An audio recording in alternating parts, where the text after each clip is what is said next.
महाराज ये कथा आती है, वैराग्यवती नाम की एक कन्या थी, बचपन से ही वैराग्य की बातें करती थी। घर में उसके पिता राजा, माता रानी, लेकिन माता पिता को भी ज्ञान उपदेश करती थी। 4 वर्ष की अवस्था में पिताजी से कहती है, पिताजी जिस राजगद्दी पर आप शान से बैठते हो, एक दिन आप भी चले जाओगे, कोई और इसका हकदार होगा।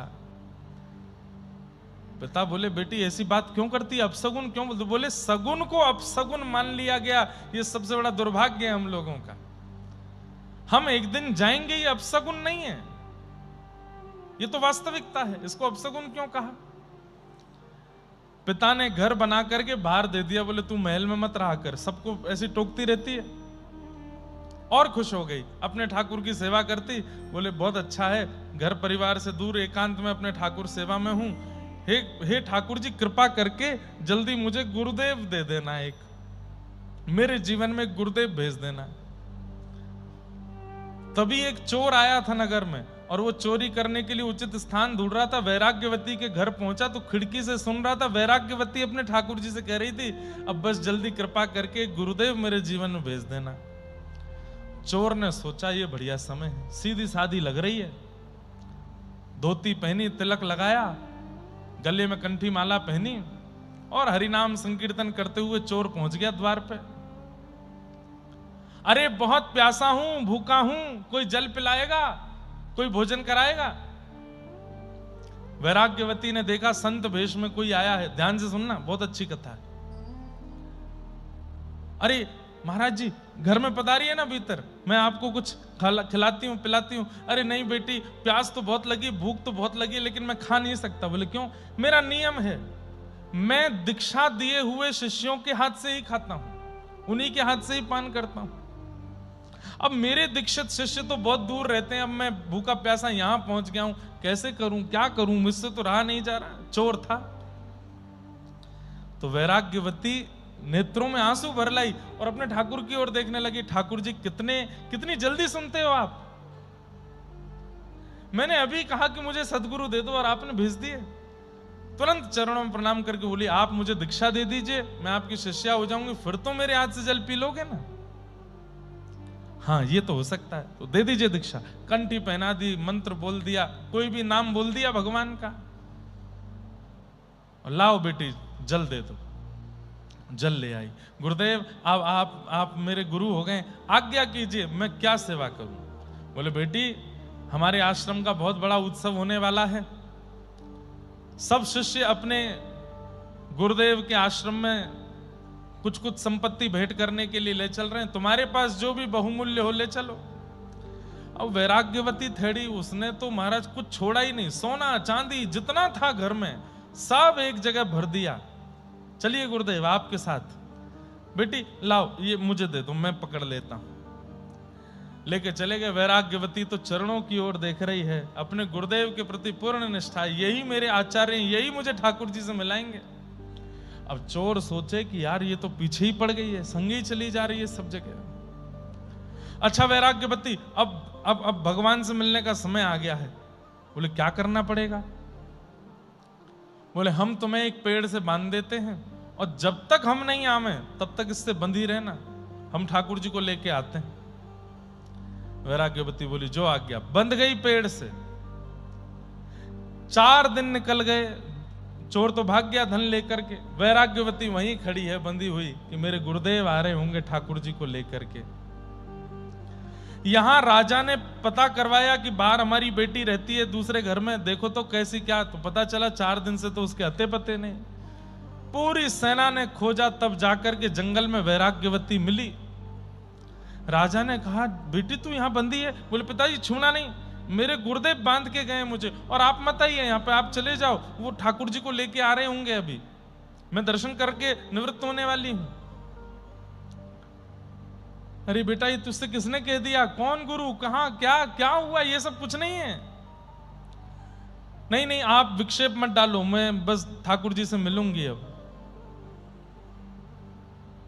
पिता ने जाकर के एक संत से कहा, संत ने समझाया, वैराग्यवती नहीं मानी।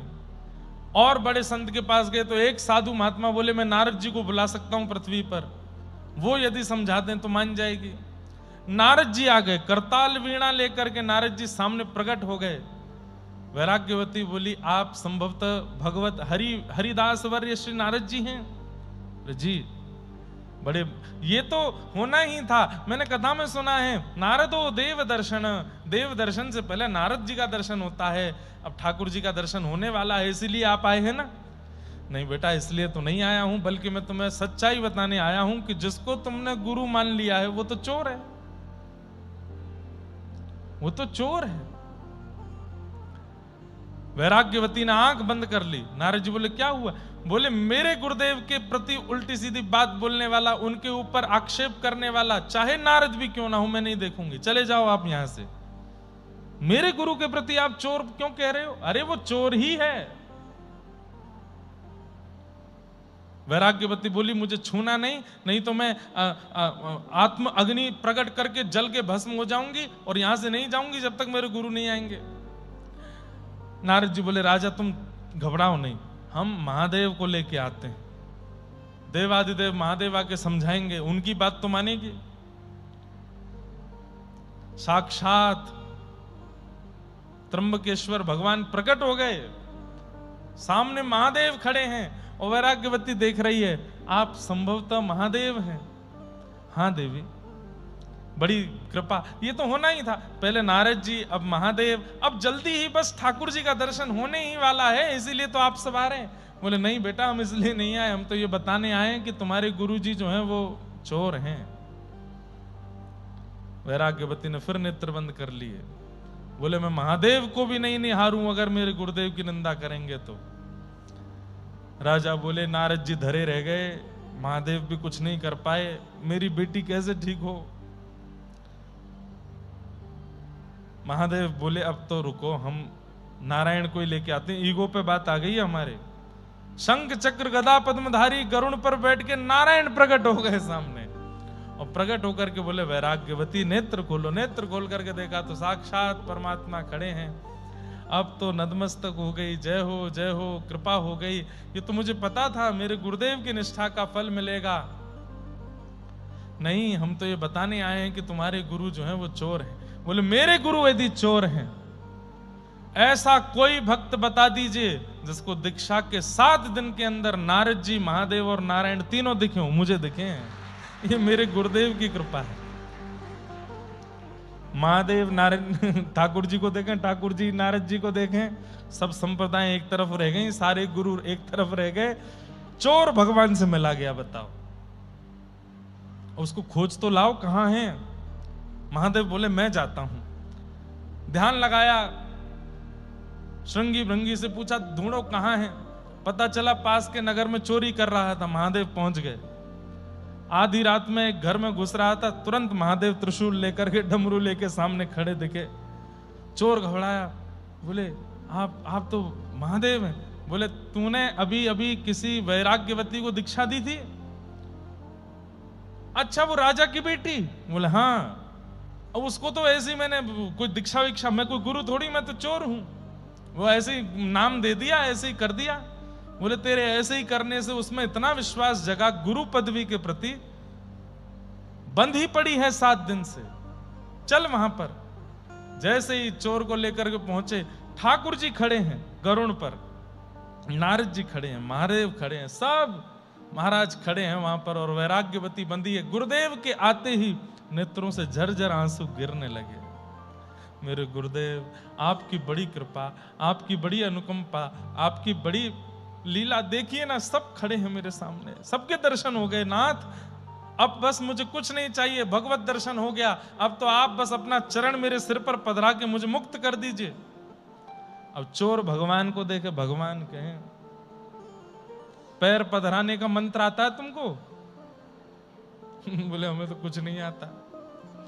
ठाकुर जी भी हंसने लगे, और हंसते हुए क्या बोले, महादेव, यहां गुरु का गुरुत्व नहीं है, पर शिष्य के शिष्यत्व में इतनी निष्ठा है, शिष्य के शिष्यत्व में इतनी पराकाष्ठा है कि सामान्य गुरु के होते हुए भी, अरे नाम के गुरु होते हुए भी उसको भगवत दर्शन हो गया, क्योंकि शिष्य के अंदर गुरु के प्रति विश्वास प्रगाढ़ है, शिष्यत्व विशेष है। और यदि गुरु ही श्रेष्ठ हो जाए तो फिर कहना ही क्या है। अश्रेष्ठ गुरु के जीवन में, वैसे अश्रेष्ठ शब्द गुरु के साथ कभी लगता ही नहीं है।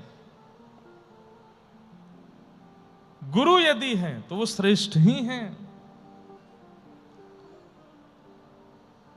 हर दिन गिना कीजिए दीक्षा के बाद कितने दिन हो गए शरणागति हुए, बस अब मिलेंगे अब मिलेंगे, आज का दिन और देखते हैं, आज और देखते हैं, आज और देखते हैं, ऐसे करना पड़ेगा। और गुरु को परब्रह्म मानते हुए करते रहो। ये एक दिन प्रकट होंगे सामने, ठाकुर जी को आना पड़ेगा। गुरु शब्द में सामर्थ्य है भगवत दर्शन कराने की। आज सूरदास जी को हो गए, बिना नेत्र के हो गए, बिना नेत्र के हो गए। सूरदास जी महाराज बोले भगवान अब मुझे कहीं नहीं रहना, अब आप अपने साथ ही ले चलो। तो श्रीमद् वल्लभाचार्य महाप्रभु सूरदास जी को पहली बार लेकर के गोकुल आए और गोकुल में अपने सेवा के ठाकुर जी के दर्शन कराए। श्री नवनीत प्रियालाल जी आज भी विराजमान है नाथ द्वार में। एक हाथ में मक्खन है और एक हाथ में जो ये नीचे हाथ है लड्डू गोपाल जी के, जो हाथ में यहां पे ये तो मक्खन है, और जो नीचे हाथ है इसमें भी कुछ रखा रहता है, वो क्या है? मिट्टी का पात्र होता है ना, उसको क्या बोलते हैं? कुल्हड़। हमारे यहाँ कुल्हड़ बोलते हैं, और जगह सकोरा बोलते हैं, और क्या बोलते हैं? आपके यहाँ क्या बोलते हैं मिट्टी के पात्र को जिसमें जल आदि पिया जाए? हैं? नहीं, सकोरा ही तो बोलते हैं। तो श्री ठाकुर जी का जो नीचे वाला हाथ है उसमें आधी छाछ भरा हुआ सकोरा है हाथ में, और ऊपर वाले हाथ में मक्खन है, वो नवनीत प्रियालाल जी। और ये भेद भी सूरदास जी ने बताया। जैसे ही सूरदास जी को लेकर के गए हैं और कहा सूरदास जी सामने हमारे सेवा के ठाकुर जी नवनीत प्रियालाल बैठे हैं, कैसी झांकी है जरा देख के बताओ। नेत्र नहीं है, मैंने कल बताया था नेत्रों की पुतली भी नहीं है, आकृति भी नहीं है सूरदास जी के, केवल श्वेत श्वेत, आंख खुलती है तो बस सफेदी दिखाई देती है। और सूरदास जी गा रहे हैं, आहा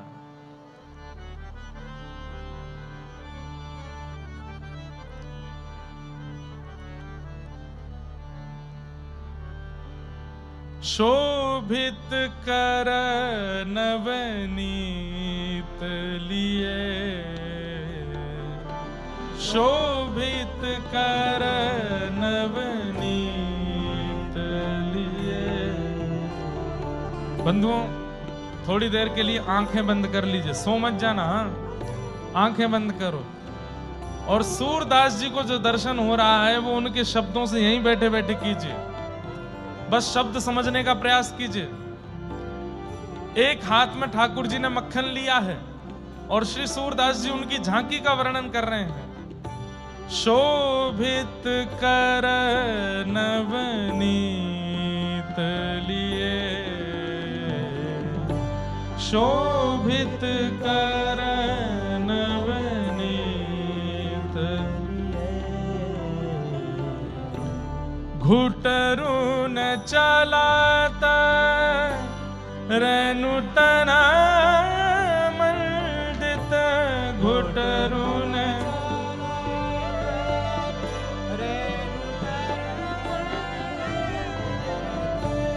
घुटरू न चलाता रेणु तन मंडित,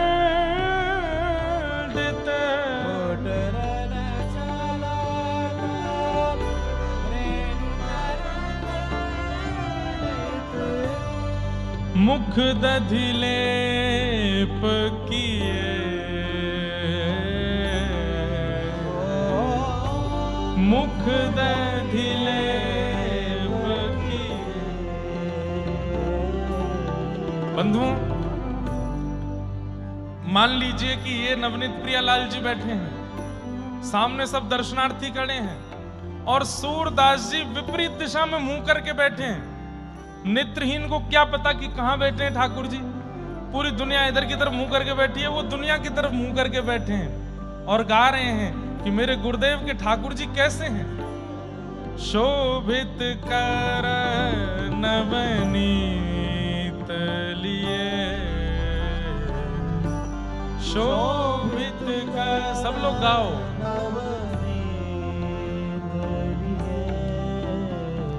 हे घुटरुन चलात रेणु तन मंडित। घुटने से चल रहे हैं, सारे अंग पर व्रजरज लगी हुई है। मुख दधि लेप किए मुख, गाल पर दही लगी है, नाक पर दही लगी है, माथे पर दही लगी है। कैसे सुंदर ठाकुर जी। शोभित कर नवनीत लिए शोभित कर।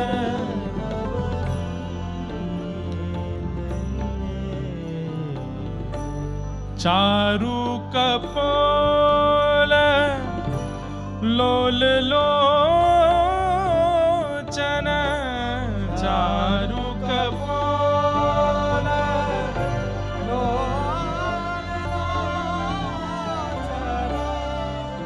चारु कपोल मतलब ठाकुर जी के गोल मटोल गाल हैं, खूब गोल गोल गाल हैं, चमक रहे हैं। और लोल लोचन यानी कि गोल गोल आंखें हैं, और कैसी हैं? कमल जैसी हैं। खूब बड़ी बड़ी आंखों से ठाकुर जी टुकुर टुकुर देख रहे हैं। चारु कपोल लोल लोचन। चारु कपोल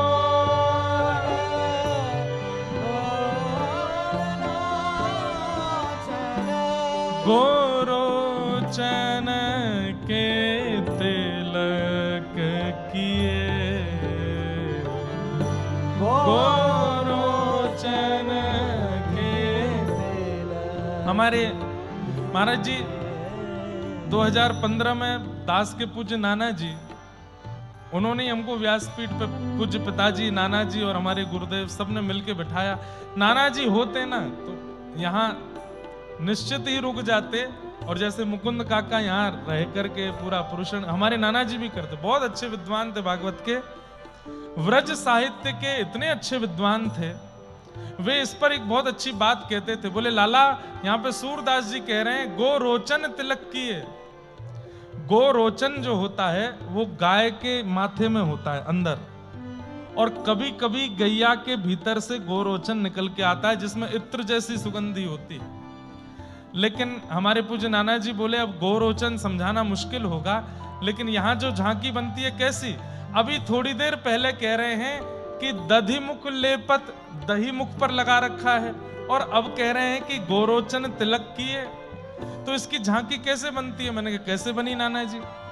बोले यशोदा मैया अपनो श्रृंगार करे तो एक सफेद बिंदी लाल बिंदी, सफेद बिंदी लाल बिंदी, सफेद बिंदी लाल बिंदी, ऐसे पत्रावली बनावे।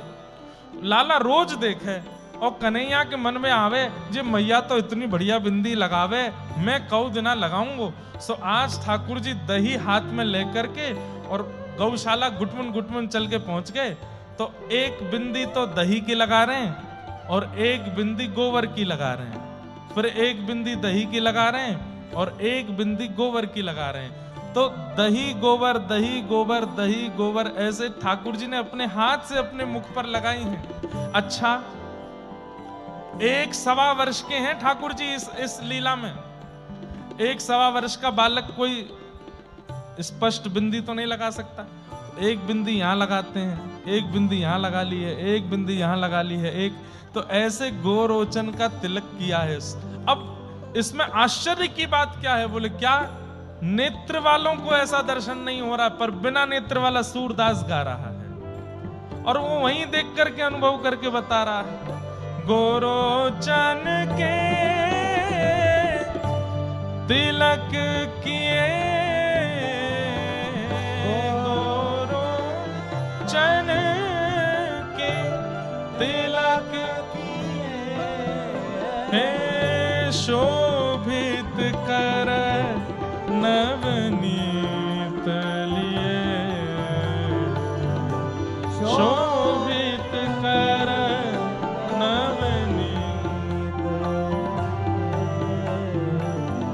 झांकी बनाते जाइएगा चित्त में। घुटने से चल रहे हैं, एक हाथ में मक्खन है, मुख पर दही और गोबर लगा हुआ है, तन पर रज लगी हुई है। और उसके आगे क्या वर्णन कर रहे हैं श्री सूरदास? लट लटकनी मनो मत मधुप गण, लट लटकनी मानो मत मधुप। इतना सुंदर भाव है, क्या बताऊं मैं। सूरदास जी कह रहे हैं मानो ठाकुर जी का मुखमंडल जो है वो नील कमल है, और उस मुख पर जब भगवान के घुंघराले केश कभी कभी नेत्रों के आगे मुखमंडल गाल पर आ रहे हैं तो ऐसा लग रहा है मानो नील कमल के ऊपर भौरे मंडरा रहे हों, मतवाले भौरे मंडरा रहे हैं। मधुमत लट लटकनी मानो मत मधुप गण, लट लटकनी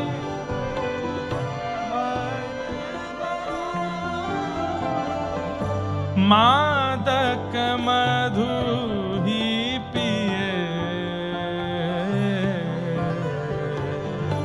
मादक मधु ही।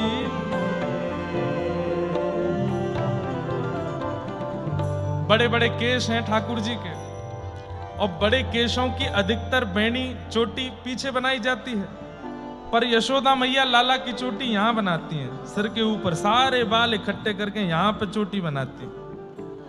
और जैसे ही ठाकुर जी मुख पर घी लगा के, दही लगा के, गोरोचन लगा के, हाथ में मक्खन लिए रज में लोटपोट होते हुए चल रहे हैं, तो केश तो अच्छे से बंधे ही हैं, पर वो अपने आप ही निकल रहे हैं, जानबूझ के निकल रहे हैं, और आकर के मानो ठाकुर जी के कपोलों का, ठाकुर जी के मुखमंडल का स्पर्श कर रहे हैं। लेकिन सूरदास जी कह रहे हैं भौरे मंडरा रहे हैं ऊपर, केश बार बार ऊपर आ रहे हैं, हट रहे हैं, आ रहे हैं, हट रहे हैं, लेकिन तभी क्या कह रहे हैं? मत मधुप गण मादक मधु ही पिए। कभी कभी वो केश लहराता हुआ जब गाल पर लगे हुए दही से जाके चिपक जाता है तो ऐसा लग रहा है कि मानो एक भौरा उनमें से मादक हो गया है, एक भौरा उनमें से मतवाला हो गया है और जाकर के उस पुष्प पर बैठ गया है। अब खींचने पर भी, अब निकालने पर भी छोड़ नहीं रहा है पुष्प को, मानो वो केश यहीं अटक गया है गाल के ऊपर। छोटे से लाला, छोटे से कन्हैया अपने हाथ से जब हटाने का प्रयास करते हैं तो हाथ में लगा मक्खन और दही और ज्यादा मुख पे लग जाता है, और केश हट नहीं पाता, और ज्यादा आगे आगे आगे। सूरदास जी वर्णन कर रहे हैं, शोभित कर नवनीत लिए,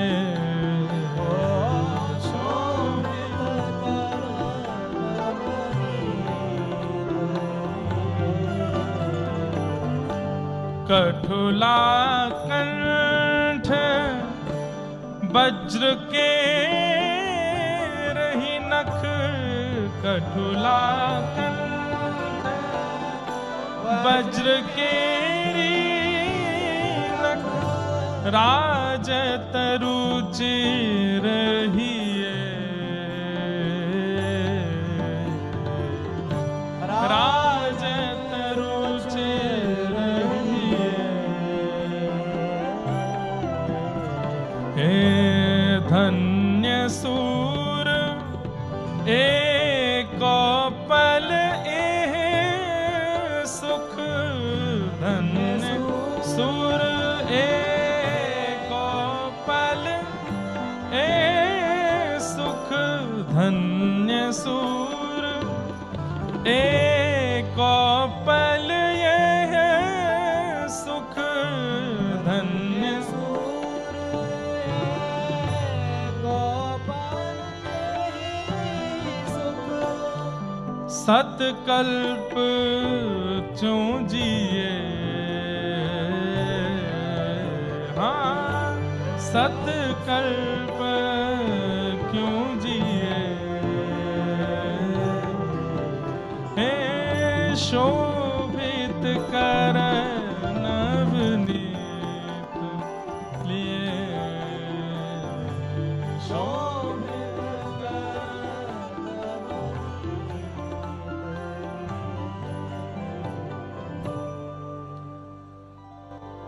ऐसा वर्णन वल्लभाचार्य महाप्रभु कह पड़े कि अरे भैया, इतने दिन से हम सेवा कर रहे, लेकिन ऐसो अनुभव, ऐसी झांकी, ऐसी भावना तो हमारे चित्त में नहीं बनी। अरे सूरदास, तेने पहली बार आते नवनीत प्रियालाल जी को देख करके इतनी झांकी का वर्णन कर दिया।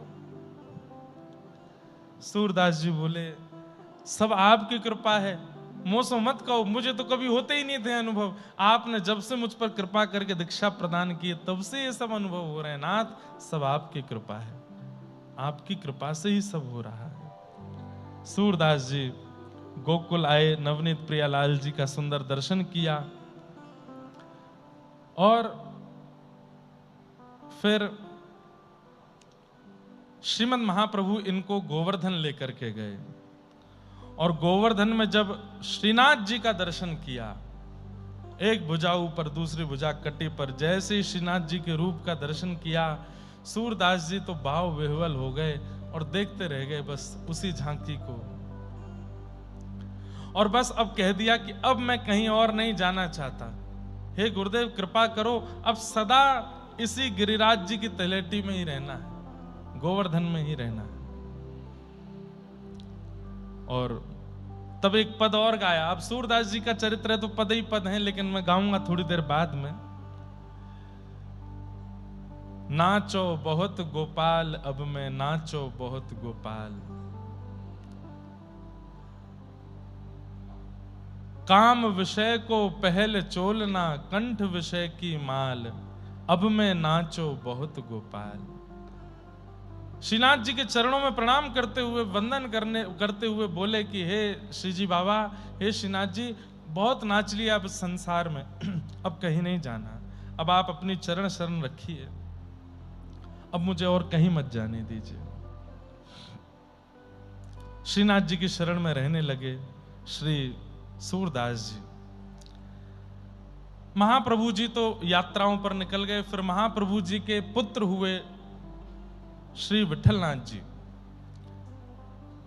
सूरदास जी 100 वर्ष से ज्यादा आयु जी करके रहे पृथ्वी पर, और वो भी क्यों, अंत में बताऊंगा मैं इतना लंबा क्यों जिए। विठलनाथ जी की सेवा होने लगी। आप गुरु पुत्र को गुरु समान ही मानते थे, गुरु पुत्र श्री विठलनाथ जी को भी गुरु रूप में ही देखते थे। विठलनाथ जी ने देखा कि अब सूरदास जी थोड़े वयोवृद्ध हो गए हैं, इनको एक सेवक दे दें। गोपाल नाम का एक सेवक दे दिया, गोपाल नाम का एक सेवक दिया। सूरदास जी अब उस गोपाल सेवक की हाथ पकड़ के चलते थे, उसी के संग ही बैठते थे, वही खिलाता था, पिलाता था, सब क्रिया वही करता था।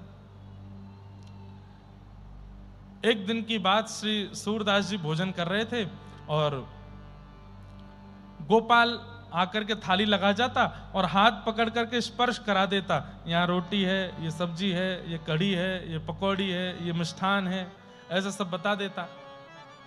सूरदास जी बोले जल कहाँ है? तो बोले बाबा जल तो लायो नहीं मैं, रुक जाओ अभी ला रहा हूँ, आप प्रसाद पानो शुरू करो, मैं जल लेके आऊं। और वो तो मन चला बालक, जैसे ही बाहर गया तो बाहर खूब सारे बच्चे खेल रहे थे, उन्होंने गोपाल को बुला लिया तो उनके संग खेलने चला गया। वो भूल गया कि भीतर जल दे के आना है। सूरदास जी ने धीमे धीमे रोटी सब्जी सब पाना शुरू किया। पाते पाते पाते कवल कंठ में फंस गया, और ऐसे फंसा कि महाराज बस अब तो स्थिति ये कि आवाज नहीं निकले। गोपाल गोपाल बोल तो रहे थे लेकिन बोल नहीं पाए। अब तो खांस खांस के बुरा हाल, जल मिले नहीं। सूरदास जी बेचारे नेत्र हैं नहीं, कहां ढूंढने जावे अब जल। अरे गोपाल कहाँ है भैया, जल्दी जल दे जा भैया। बोल नहीं पाते हैं, फिर रुक जाता है गला, कंठ अवरुद्ध हो जाता है, श्वास रुक जाती है। उस गोपाल ने तो नहीं सुना, लेकिन गिरिराज जी के ऊपर बैठे हुए गोपाल जी ने सुन लिया। बोले मेरो सूरदास बेचारो कहीं पधार नहीं जाए। सो अपनी सोने की झारी लेकर के ठाकुर जी भागे, और ठाकुर जी भाग करके गए और सूरदास जी जिस चौकी पे बैठे थे वहां जाकर के अपनी झारी रखी, और अचक से सूरदास जी का हाथ उठा के झारी पकड़ा दी। अब ऐसी स्थिति में व्यक्ति ये नहीं देखता किसने हाथ पकड़ा, अब वो भी नेत्रहीन। जल मिला, तुरंत लेकर के उसको पीने लगे, उसका पान करने लगे, कंठ की जो स्थिति उसको ठीक करने लगे। ठाकुर जी चले गए। गोपाल आया, बड़ा डरा डरा सहमा सहमा सा जल का पात्र लेकर 2 घंटा बाद आया। यहाँ तो सूरदास जी प्रसाद आदि पा करके प्रेम से हाथ वाथ पहुँच करके बैठे थे, चिंतन कर रहे थे ठाकुर जी का। इतने में गोपाल आयो, बाबा मुझको क्षमा कर दियो, नहीं विलम्ब है गयो मुझको आवे में, आपने जलपान कियो कि नहीं, लो जल ले लो। सूरदास जी बोले, अरे का बोले लाला, अरे पी तो लियो जल, तेने पिवाए तो दियो मुझको। गोपाल बोलो, मैंने नहीं पिवाया बाबा, मैंने तो कोई जल दियो ही नहीं, मैं तो पात्र लेके अभी आयो। अरे पात्र मेरो गले में कवल फंस गयो, तेने हाय के हाथ मेरो पकड़ायो तभी तो मैंने पियो। गोपाल ने पीछे मुड़ करके जब चौकी की ओर देखा तो सोने की झारी रखी है। सूरदास जी बोले, हाँ, अरे ये सोने की झारी यहां कहां से आई? अरे मैं सत्य बता रहा हूं, मैं तो बाहर खेलवे में लग गयो, मैं जल पिलावे नहीं आयो, कौन आयो? सूरदास जी के तो नेत्र सजल हो गए। अरे भक्त वत्सल दीन दयाल गोपाल प्रभु, अरे मैं गोपाल गोपाल कह के गलो पकड़ के बैठो या मारे, अरे मुंह तो पतो चल गए सोने की झारी है। बोले हाँ, नेत्र सजल। वो ला मुकु दे जल्दी, झारी लेकर के शीश से लगा में, फिर सुगंध ले में, वहां में से सुंदर पे सुगंध आ रही है। बोले अरे ये तो श्री जी बाबा की है, चल भैया लाठी लेके चलो ऊपर गिरिराज जी पे, गुसाई जी को दे के आ जाए वापस। झारी मांझ मूझ करके लेकर के गए, रोते जा रहे हैं रास्ते भर। कितने कृपालु हैं नाथ, कितनी कृपा करते हैं, कितना अनुग्रह करते हैं। ऊपर पहुंच गए, गुसाई जी जैसी ही झारी दिखाई, बोले अरे ये तो श्री जी बाबा की झारी है। सूरदास जी आपके पास कैसे? झारी मतलब जल पीने का पात्र। आपने गिरधर लाल जी के पास भी झारी जी दर्शन किए होंगे, उसमें ऐसे एक स्रोत निकला रहता है जलपान का। आपके पास कैसे आई? तब पूरा वृत्तांत बताया तो गुसाई जी भी भावुक हो गए। कितनी कृपा, कितना प्रेम करते हैं सूरदास जी से। अच्छा बंधुओं, मैं बता ही देता हूं कि सूरदास जी इतनी लंबी आयु क्यों जिए। सूरदास जी ने ठाकुर जी से वरदान मांगा है। ठाकुर जी प्रकट नहीं हुए अभी तक उनके सामने, लेकिन उन्होंने एक ही वरदान मांगा है कि नाथ मैं भक्त हूं, आप मेरे स्वामी हैं, इसके लिए मुझे आपको कुछ भेंट देनी है। क्या भेंट देनी है? कम से कम 1.25 लाख पद लिख करके आपको भेंट देनी है। जब तक 1.25 लाख की संख्या पूरी ना हो जाए मेरे प्राण मत हरण करना।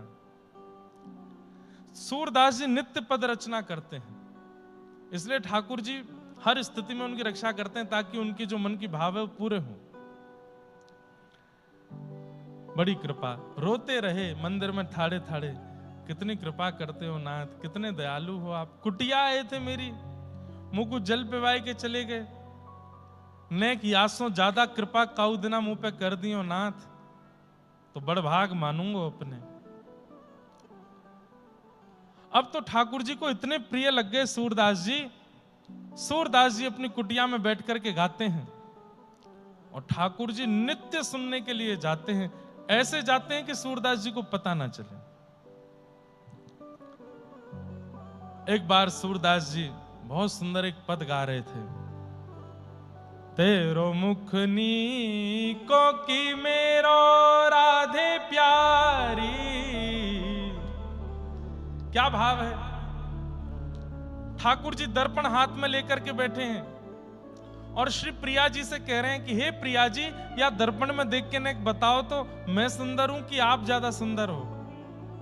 आहा, सूरदास जी वर्णन कर रहे हैं। इतने में ही ऊपर गिरिराज जी पर बैठे हुए श्रीनाथ जी मचल गए, अरे ये मेरी अंतरंग लीला ये सूरदास को कैसे पता?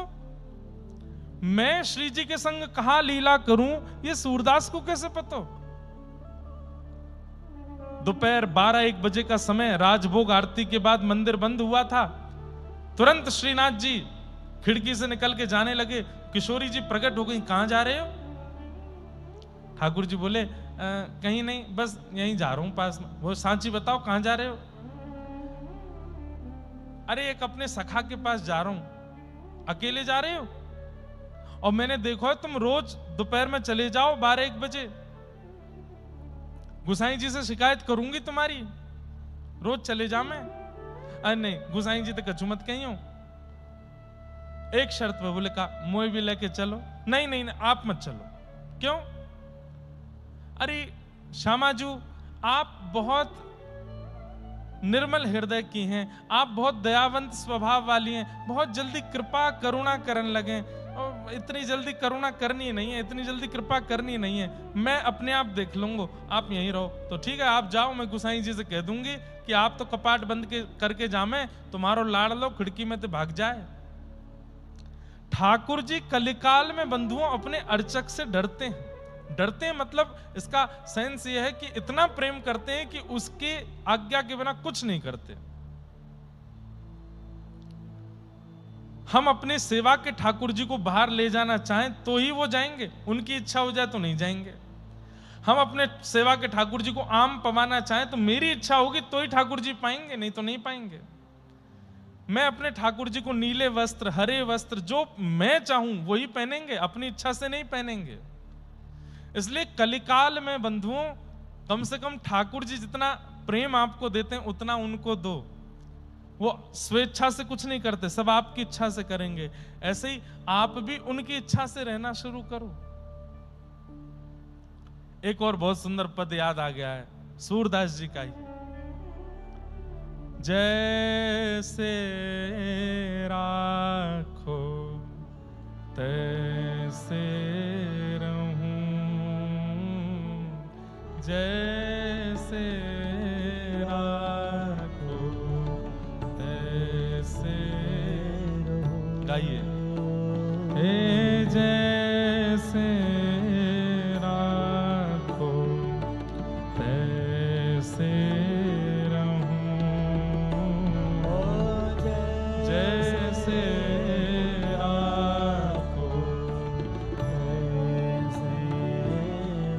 मैंने कल भी कहा था सूरदास जी का पद गाओगे तो ठाकुर जी सामने आके बैठ जाएंगे।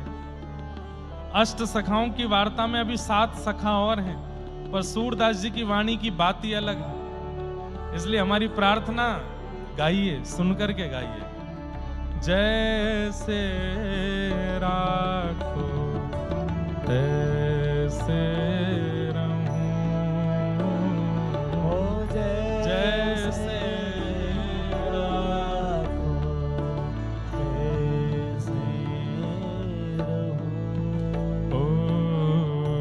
जानत हो सुख दुख सब जन के, जानत हो सुख दुख सब जन के, मुख सो कहाँ जो कहूँ,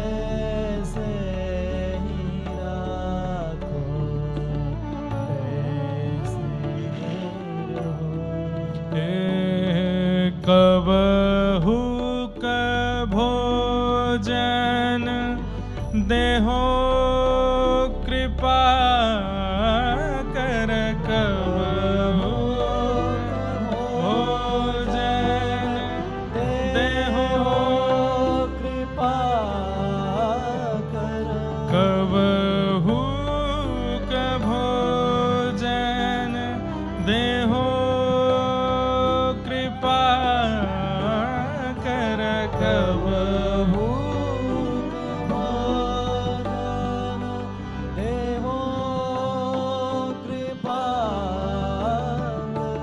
कबहु भूख सहूं,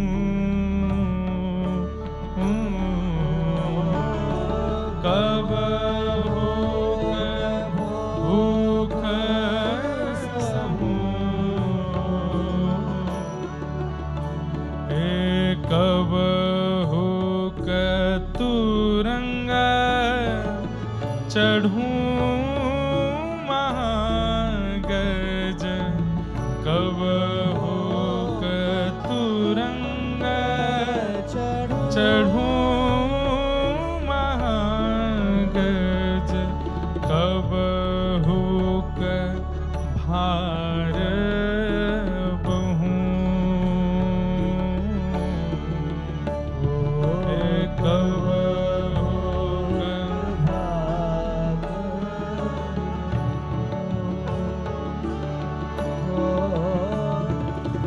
जैसे राखो तैसे रहूं, जैसे राखो तैसे रहूं। हे कमल नयन घनश्याम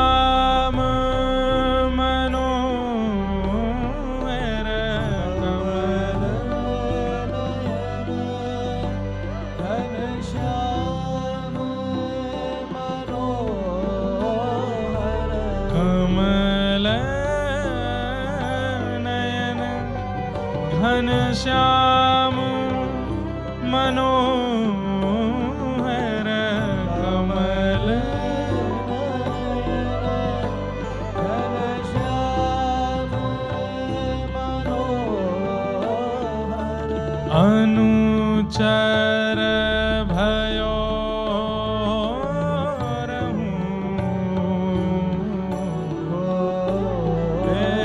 अनुचर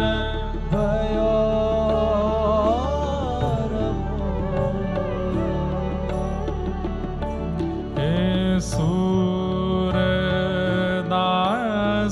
प्रभु भक्त कृपा निधि, सूरदास प्रभु भक्त कृपा।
तो कलयुग में अर्चक जो हैं उसके अधीन रहते हैं ठाकुर जी।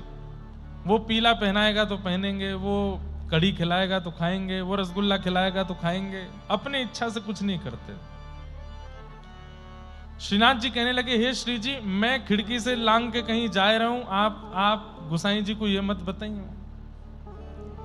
मुंह को उनते डर लगे। श्री जी बोली, मुंह को संग लेके चलो। बोले एक शर्त पे। बोले क्या? आप बिल्कुल मौन जाओगी और मौन आओगी, कुछ नहीं बोलोगी रास्ते में। बोले कुछ नहीं बोलूंगी, चलो। और ठाकुर जी किशोरी जी को लेकर के सूरदास जी की कुटिया पहुंचे।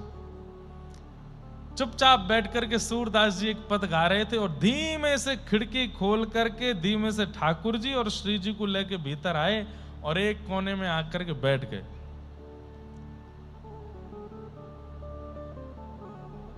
सूरदास जी गा रहे हैं, तेरो मुख तेरो मुखनी को की मेरो श्यामा प्यारी, तेरो मुखनी को की मेरो श्यामा प्यारी। दर्पण हाथ लिए नंद नंदन, दर्पण हाथ लिए नंदन। सांच कहो वृषभानु दुलारी, सांच कहो वृषभानु दुलारी। ठाकुर जी दर्पण लेकर के पूछ रहे हैं, हे प्रियाजू ने क्यों तो बताओ, मैं सुंदर लग रहा हूं कि आप सुंदर लग रही हो? सूरदास जी गा रहे हैं और ठाकुर जी और श्री जी बैठ के सुन रहे हैं और दोनों के नेत्र सजल हो रहे हैं। क्यों? अरे ये लीला तो हमारे गोलोक धाम की है, अंतरंग लीला, ये सूरदास को कैसे पता है? ठाकुर जी दर्पण दिखा रहे हैं और श्री जी मुंह बना करके कह रही हैं, हमसे कहो खुद ही क्यों ना देखो, हमसे कहो खुद ही क्यों ना देखो, हम गोरी तुम श्याम बिहारी, हम गोरी तुम श्याम बिहारी। मेरो मुख जैसे चंद उजियारो, मेरो मुख जैसे उजियारो। हमसे कह रहे हो कि देख के बताओ कौन ज्यादा सुंदर लग रहा है, ये कोई देख के बतावे वाली बात है? अरे शीशा में स्पष्ट है रहे हो है, हम गोरी हैं और तुम सांवरे हो। अरे तो वो तो मुंह को भी पता है कि मैं सांवरा हूं, नेक तो बताए दो कैसा लग रहा हूं। ज्यादा ही सुनने की इच्छा है रही है तो सुनो। बोले क्या? मेरो मुख जैसे चंद उजियारो, मेरो मुख जैसे चंद उजियारो। और तुमरो मुख जैसे रैन अंधियारी, तुमरो मुख जैसे रैन अंधियारी। मैं तो ऐसी लग रही हूं जैसे पूर्णिमा को चंद्रमा, और तुम ऐसे लग रहे हो अमावस्या की घनघोर रात्रि। जैसे ही कि अब भाई किसी सांवले व्यक्ति को, काले व्यक्ति को काला कह दो ठीक है, सांवला कह दो यहां तक भी ठीक है, अब सीधे कह दो ए अमावस्या यहां पे आ, कितना बुरा लगे। ए अमावस्या इतकुआ कहां डोल रहा है, उसको कितना बुरा लगेगा।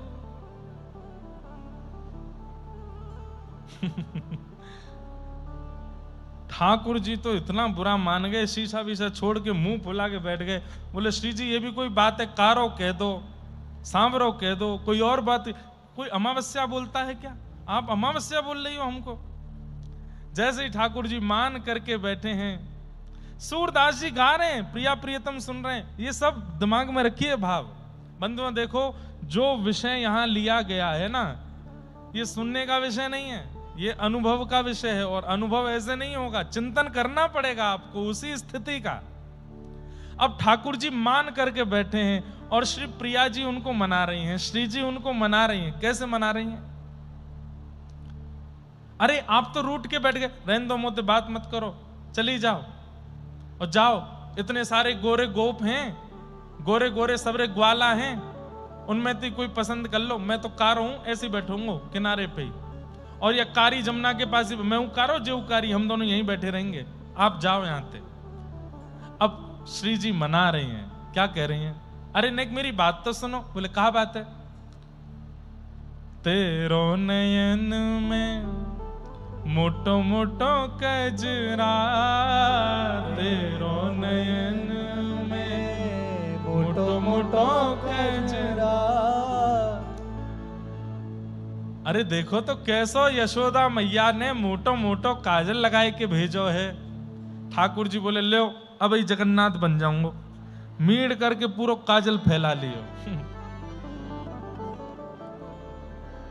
वैसे ऐसा हुआ तो नहीं था, लेकिन जब ठाकुर जी ने आंख मीड़ी ऐसे कर लिए तो श्री जी गा गई होंगी, जगन्नाथ जगन्नाथ चक्का नैन नीलाचल वारे, तू न संभाले तो हमें कौन संभाले हो, तू न संभाले तो हमें कौन संभाले। हे जगन्नाथ जगन्नाथ चक्का नैन, चक्का नैन जगन्नाथ जगन्नाथ चक्का नैन चक्का नैन नीलाचल वारे, तू न संभाले तो हमें कौन संभाले हो, तू न संभाले तो हमें कौन संभाले। बस पद चल रहा है वहीं चलो, ये तो मैंने ऐसे ही जोड़ दिया अपनी तरफ से।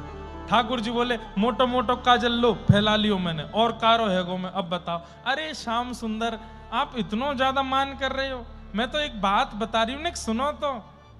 तुम रो नयन में मोटो मोटो कजरा, तेरो नयन में मोटो मोटो कजरा, हमरे नयन में तुम बनवारी, हमरे नयन में तुम बनवारी। हे श्याम सुंदर नेक मेरी आंखन में देख के बताइयो काजल लगाया हो मैंने। ठाकुर जी बोले नहीं आपने तो नहीं लगाया हो। बोले लगाए हो है पर आपको दिख नहीं रहे हो। बोले कौन सा काजल लगाया हो है? बोले मेरे नेत्रन के काजल तो आप ही हो, जो नेत्रन में सदा बसे वही को तो काजल के हैं, मेरे नेत्रन में तो आप बैठे हो, मुंह को काजल की कहा आवश्यकता। ठाकुर जी पहले तो हंसे, अच्छा मैं सदा आपके नेत्रन में रहूं, फिर थोड़ी देर अच्छा काजल के रूप में फिरते कारो बोल दियो मुंह को।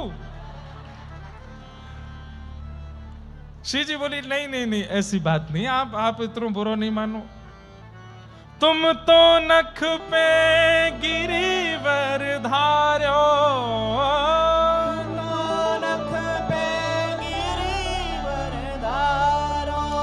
आपने नख पे गिरिराज जी धारण किए पर आपसे ज्यादा बलशाली मैं हूं। क्यों? हम उर्धार रहे गिरधारी, हम उर्धार रहे गिरधारी। श्री जी बोली आपने तो नख पे गिरिराज जी उठाए, पर गिरिराज जी उठाए भय श्याम सुंदर को गिरिराज सहित हमने अपने चित्त में धारण कियो है ना आपसे ज्यादा बलशाली हम। हमारे चित्त में आप हो, मेरे नेत्रों में आप हो, मेरे सब जगह आप ही हो श्याम सुंदर, ऐसे बुरा मत मानो। इतने में ठाकुर जी ने मान छोड़ दियो, रूठनो छोड़ दियो और श्री प्रिया जी और ठाकुर जी दोनों ने एक दूसरे को आलिंगन कियो। सूरदास जी कुटिया में बैठे बैठे गा रहे हैं, सूरदास या छवि की शोभा, सूरदास या छवि की शोभा, इन नैनन सो तरत नटारी, इन नैनन सो तरत नटारी। यहां सूरदास जी गा रहे हैं और इतने में ही ठाकुर जी को सिसकियों की आवाज आने लगी। ठाकुर जी बोले ये सिसकी कौन ले रहे हो? देखी तो बगल में श्री जी खूब जोर जोर से नेत्रन से आंसू गिर रहे हैं और कह रहे हैं मोकू इनको नेत्र देने, अभी कृपा करूंगी इन पे। ठाकुर जी बोले नहीं करना, मैंने आपसे कही ना, बोलोगी नहीं कुछ करना। अरे वो सूरदास है, वो नेत्र नहीं है तभी तो इतना बड़ा भक्त है, नेत्र मिल जाएंगे तो वहां के रस खत्म हो जाएगा, वहां को भाव खत्म हो जाएगा। इसका मतलब क्या है? किसी को ठाकुर जी ने कुछ वियोग दिया है, इसका मतलब उस वियोग से ही उसका निर्माण होगा। मत दो श्री जी। श्री जी बोली चाहे नेत्र नहीं दूं, एक बार या को स्पर्श तो करूंगी, कछु तो कृपा करूंगी। ठाकुर जी बोले तुम्हारे पाम पूजूं, हाथ जोड़ूं, मत करो ऐसा। अरे बाबा है पकड़ लेगो। लेकिन इनको तो लग रहा था कि सूरदास जी को पता नहीं चल रहा है, पर सूरदास जी के नेत्र नहीं है, कान तो हैं। आज सुबह सुबह मंगला दर्शन करने गए थे सूरदास जी, और उस समय जो इत्र की सुगंधी ली थी वही इत्र की सुगंधी पूरी कुटिया में आ रही है। वो तो तभी समझ गए थे कि दोनों आगे बैठ गए हैं। अब सूरदास जी बोले ये तो कृपा करेंगे नहीं, मुझे ही करवानी पड़ेगी। और सूरदास जी बिल्कुल अनजाने से ही बने, लाठी उठाई अपनी और लेकर के चलते चलते खिड़की खोली और दरवाजा खोल के बाहर निकले। श्री जी बोली, अरे बाबा कहीं गिर जाएगो, अरे देखियो कैसे चल रहा है, अरे ये कहीं गिर जाएगो। अरे वो सूरदास है, वहां की उम्र ना देख रही, 70 साल को है गयो, अभी तक सब चलनो फिरनो सब आदमी सब पता हो गली मोहल्ला कौन से हैं। प्रिया जी बोली, मैं तो आज पहली बार मिली हूं, मैं ऐसे नहीं, मैं इनको एक सहारो दे दूं। ठाकुर जी बोले, कोई आवश्यकता नहीं है श्री जी, जल्दी चलो, मंदिर खुलवे वारो है, दर्शन देनो है। अच्छा ने एक दूर तक देखन दो, ये कहां जाएंगे। सूरदास जी जान मूझ करके उस रास्ते पर गए जहां आगे गड्ढा गहरा सूखा कुआ था। बोले यहां गिरूंगो, इनके सामने गिरूंगो, ठाकुर जी तो नहीं उठाएंगे, लेकिन आज श्री जी आई हैं, वो उठाए बिन मानेंगी नहीं, और आज उठाएंगी तो बस जीवन भर के लिए उठ जाऊंगा मैं। और सूरदास जी ऐसे चलते जा रहे हैं और चलते चलते चलते आगे जैसे ही कुआं आया, श्री जी बोली, अरे कुआं गिर जाएगा। इतने में तो सूरदास जी गिर गए।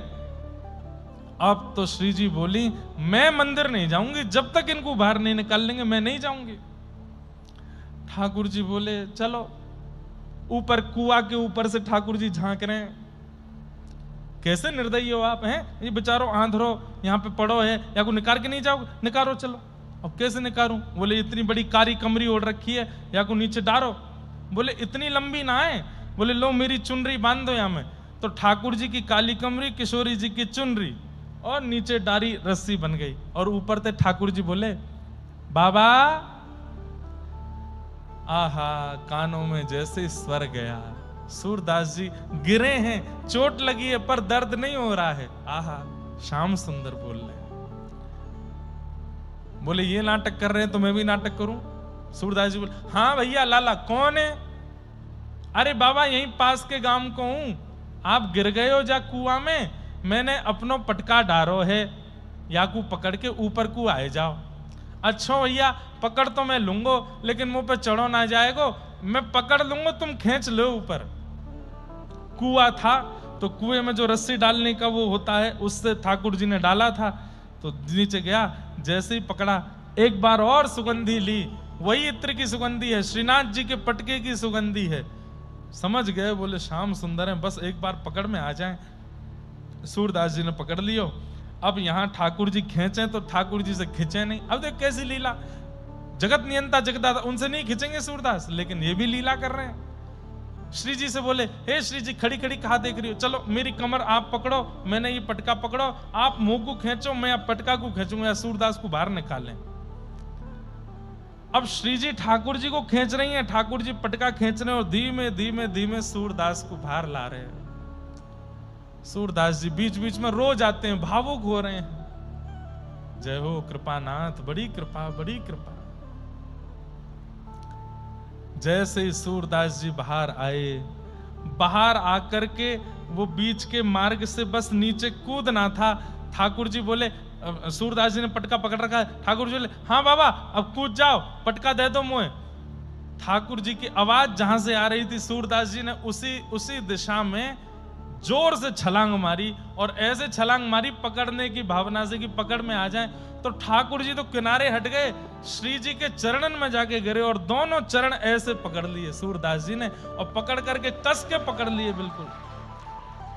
अब ठाकुर जी जल्दी श्री जी के हाथ पकड़े, चलो चलो जल्दी चलो, और श्री जी ने जल्दी जल्दी अपने चरण हटाए। जैसे ही दौड़ने लगी तो एक नूपुर वहीं सूरदास जी के पास ही रह गया। सूरदास जी ने चुपचाप वो नूपुर उठाए करके अपनी अंटी में दबाए लियो। अब जैसे ही ठाकुर जी श्री जी को लेके दौड़े, यहां सूरदास जी बोले, कहां है भैया लाला, अरे मुंह को निकारवे वारो, कहां चलोगो भैया? दूर से ठाकुर जी चिल्ला रहे, बाबा मेरी मैया बुला रही है, फिर कब आऊंगो। लेकिन किशोरी जी बोली, श्याम सुंदर, हाँ मेरी एक पाजेब कहां है? ठाकुर जी ने नीचे देखो, बोले अब रह गई होगी, कहीं गिर गिराई गई हो, छोड़ो वाकू छोड़ो। सुनो, ये संध्या को समय है वारो है, मंदिर खुलवे वारो है, गुसाई जी अभी आके कपाट खोलेंगे, वहां मैं और आप नहीं मिले तो बड़ी हमारी जो है का बड़ी डांट पड़ेगी, आश्चर्य रह जाएगा, जगत में बात फैल जाएगी, जल्दी चलो। श्री जी बोली, पहले मेरी नूपुर लाओ, वहां नूपुर को पहन के जाऊंगी, वहां के बिना नहीं जाऊंगी। ठाकुर जी बोले मैं यही मारे ना लेके आऊं आपको, आज पूरा विलंब करा दियो कोरो।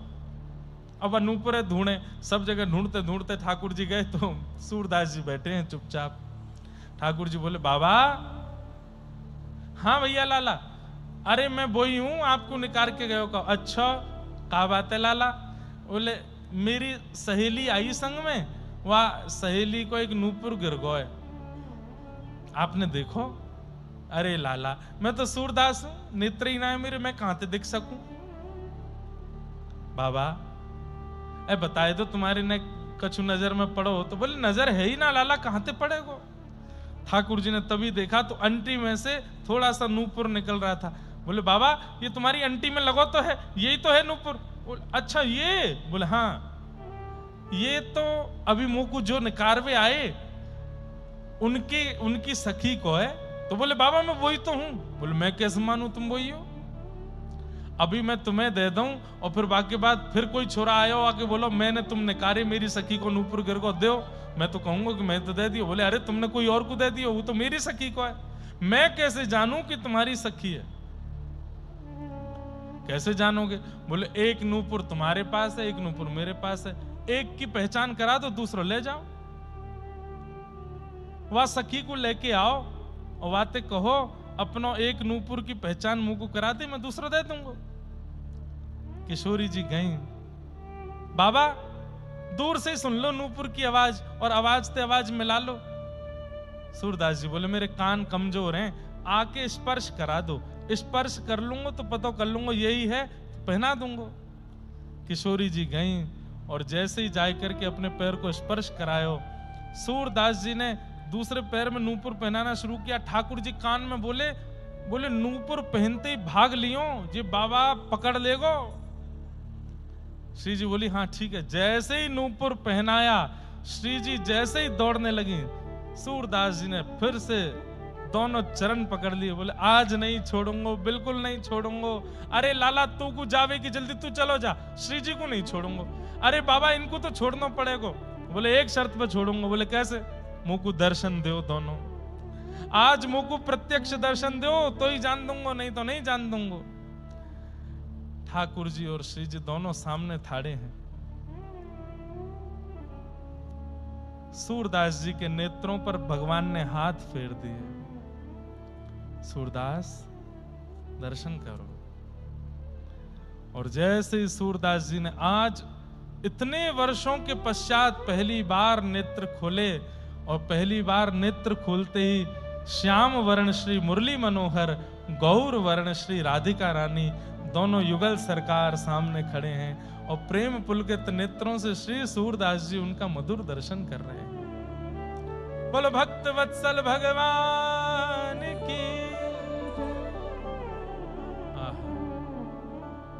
बसो मोरे नैनन में यह जोड़ी, बसो मोरे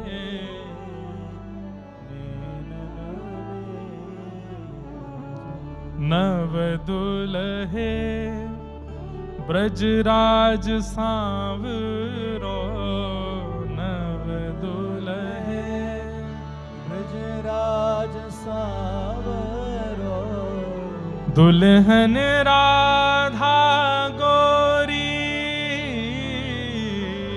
दुल्हन राधा गोरी, बसो मोरे नैनन में यह जोड़ी, बसो मोरे नैनन में।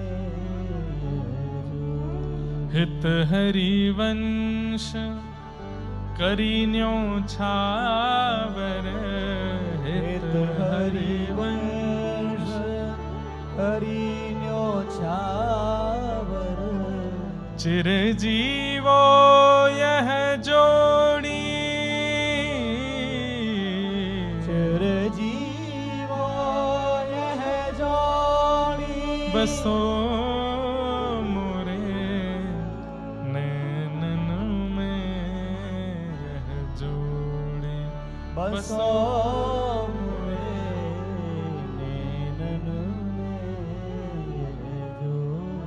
आहा,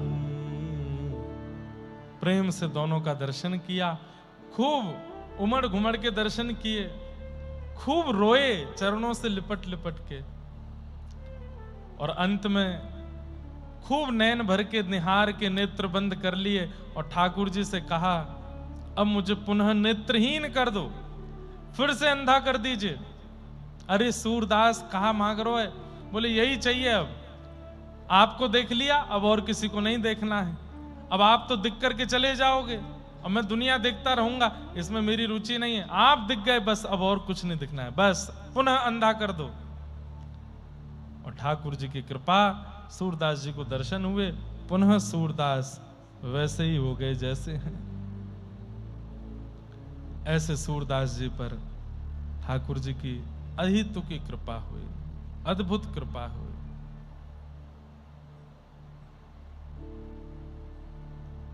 ऐसे सूरदास। लेकिन ये कृपा बंधुओं, अभी तक भी मैं ये बात कहता रहूंगा कि ये कृपा गुरुदेव की है। सूरदास जी के ऊपर उनके गुरु की कृपा चल रही है, जिसके कारण उनके जीवन में ये सब घटनाएं हो रही हैं, ये सब अनुभव उनको हो रहे हैं। इस प्रकार श्री प्रिया प्रियतम ने उनको वहां से दर्शन करके प्रस्थान किया। एक दिन गोस्वामी बालकों के मन में आया कि सूरदास जी रोज मंदिर में आते हैं और जैसी झांकी होती है वैसा ही पद गा करके सुना देते हैं। आपस में गोस्वामी बालकों ने कहा, हमको तो लगता है सूरदास पहले ही पता कर लेता है, रात्रि में ये किसी अंदर के मंदिर के भीतरिया से पूछ लेता है कल कौन सी पोशाक होगी, कौन सा श्रृंगार होगा। हमें विश्वास नहीं हो सकता कि सूरदास बिना नेत्रों के ठाकुर जी की झांकी का वर्णन कैसे गा देता है। तब गोस्वामी बालकों ने आपस में कहा, आज ऐसा श्रृंगार करो, ऐसा श्रृंगार करो, ऐसा अलग सा श्रृंगार करो कि सूरदास बता ही नहीं पाए कि आज कौन सी पोशाक पहनी है। विठलनाथ जी के पुत्र थे, उन्होंने ठाकुर जी को ऐसा अद्भुत श्रृंगार किया। कैसा श्रृंगार किया? आज ठाकुर जी को कुछ पहनाया ही नहीं, केवल एक मोती की माला गले में पहना दी और कुछ नहीं पहनाया, बिल्कुल निर्वस्त्र ठाकुर जी खड़े हैं। और सूरदास जी का आगमन हुआ। सूरदास जी से कहा, सूरदास जी आज की झांकी का वर्णन करो, आज ठाकुर जी कैसे लग रहे हैं। सूरदास जी पहले तो खूब हंसे और हंस करके बोले आज तो बहुत ही ज्यादा सुंदर लग रहे हैं। बोले कैसे लग रहे हैं, गा के बताओ। बोले आज तो बहुत ही ज्यादा अच्छे लग रहे हैं, क्या बताऊं। बोले गा के बताओ। सूरदास जी तुरंत अपना करताल हाथ में लेते हैं और हाथ में लेकर के गाने लगते हैं। बड़ा प्रसिद्ध पद है, सब जानते हैं, पर सूरदास जी की वाणी में सब लोग गाइए। आहा, कैसे लग रहे हैं ठाकुर जी। देखे नंगम नंगा आज हरि, देखे नंगम नंगा आज हरि, देखे नंगम नंगा आज हरि, देखे आज हरि, देखे नंगम नंगा आज हरि, देखे आज हरि, देखे नंगम नंगा आज हरि,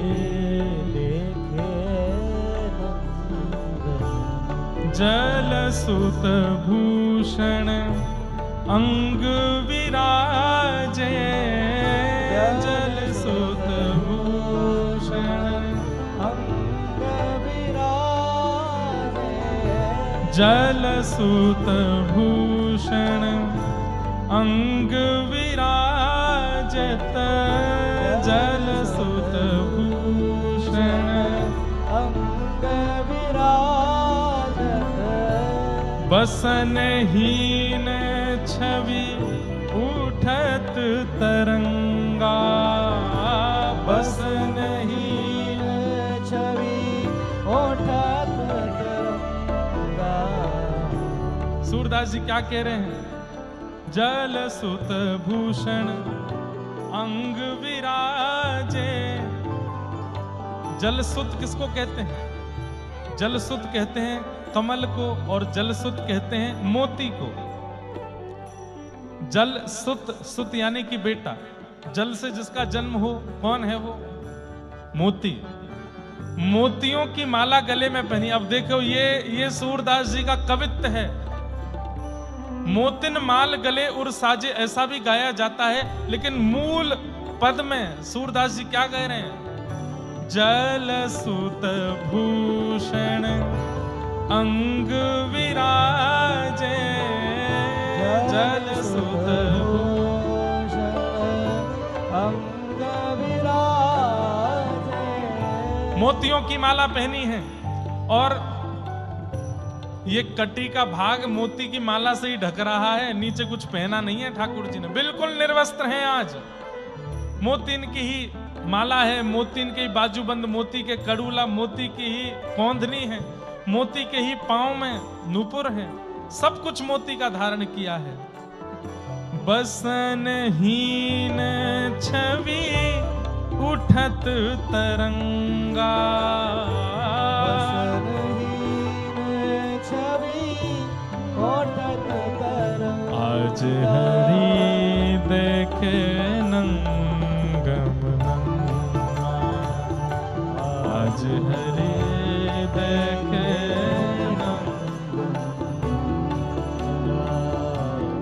ओ अंग अंग प्रति अमित माधुरी, अंग अंग प्रति निरख लजित रवि कोटि अनंगा,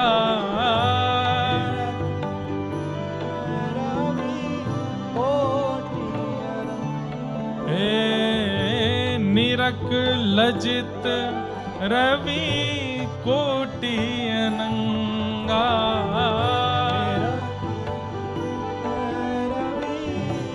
अरे और दिन के श्रीनाथ जी के स्वरूप पर तो एक सूर्य न्यौछावर होता होगा, लेकिन आज बिना वस्त्रों के ये जो लाला खड़े हैं नंगम नंगा बनकर के, इन पे तो कोटि कोटि सूर्य एक साथ न्यौछावर हो रहे हैं, अपनी रूप माधुरी, अपने तेज पर लज्जित हो रहे हैं। इतने सुंदर ठाकुर जी आज लग रहे हैं, क्या वर्णन करूं।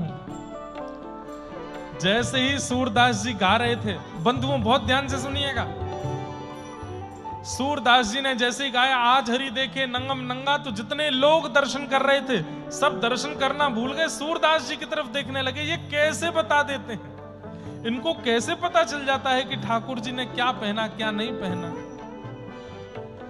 जब सब सूरदास जी की ओर देखने लगे तो सूरदास जी ने इशारा किया, अरे देखो हम यहां बैठकर के ठाकुर जी की छवि का वर्णन कर रहे हैं, वहां श्याम सुंदर मंद मंद शर्माते हुए हंस रहे हैं। आज नंगम नंगा गुसाई जी ने खड़े कर दिए हैं, ठाकुर जी शर्मा रहे हैं, मुस्का रहे हैं, श्रीनाथ जी की दतुइयां दिख रही हैं, देखो देखो। और उस दिन एक क्षण के लिए जितने वैष्णव थे सबने श्रीनाथ जी के दांत देखे, दतुइया देखी, कैसे मुस्कुरा रहे हैं लाल जी। किलकत हंस दधि मुख लपटत, किलकत हंस दधि मुख लपटत। हे सूर हसत ब्रज युवतिन संगा, सूर हसत ब्रज युवतिन संगा। आज हरि देखे नंगम नंगा, आज हरि देखे आज हरि देखे नंगम नंगा।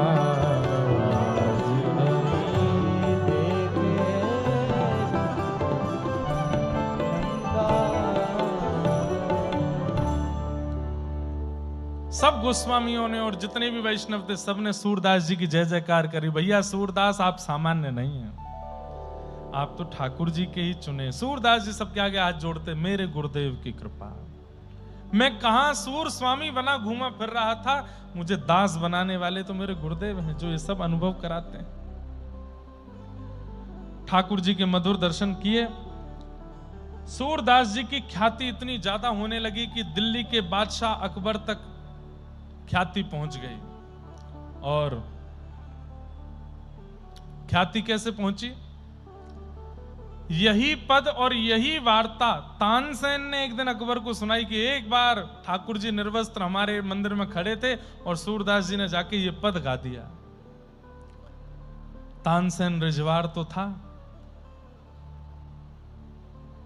अकबर ने तुरंत कहा, ये पद किसका है? ये लास्ट में तुमने सूर कहा, कौन है सूर? तो बोले सूरदास जी हैं हमारे व्रज में। बोले उनको लेके आओ, हमारे दरबार में गाना गाएंगे। बोले वो दरबार का गाना नहीं गाते हैं, फिर भी उनको बुलवाओ। बहुत बुलाया, सूरदास जी पहले तो गए नहीं। एक दिन अकबर और तानसेन ही सूरदास जी के पास आ गए और कहा, कुछ सुनाइए। बोले बैठ जाओ। मन रे माधव सो कर प्रीत, ये पद सुनाया। हे मन तू माधव से प्रीति कर, ये पद सुनाया। एक पद सुनने के बाद अकबर के नेत्र बंद रह गए। थोड़ी देर बाद बोला, एक और सुना दीजिए। मन में ना ही रहो अब ठौर, एक और पद सुनाया। अकबर तो इतना प्रसन्न हो गया, बोले कि महाराज आप इतना अच्छा गाते हैं, मैं क्या दे दूं आपको?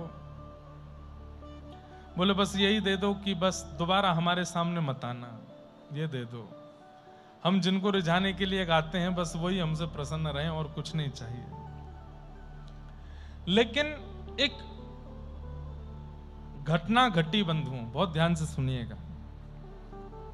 अकबर की एक पत्नी थी, उसका नाम था जोधाबाई, नाम सब जानते हैं।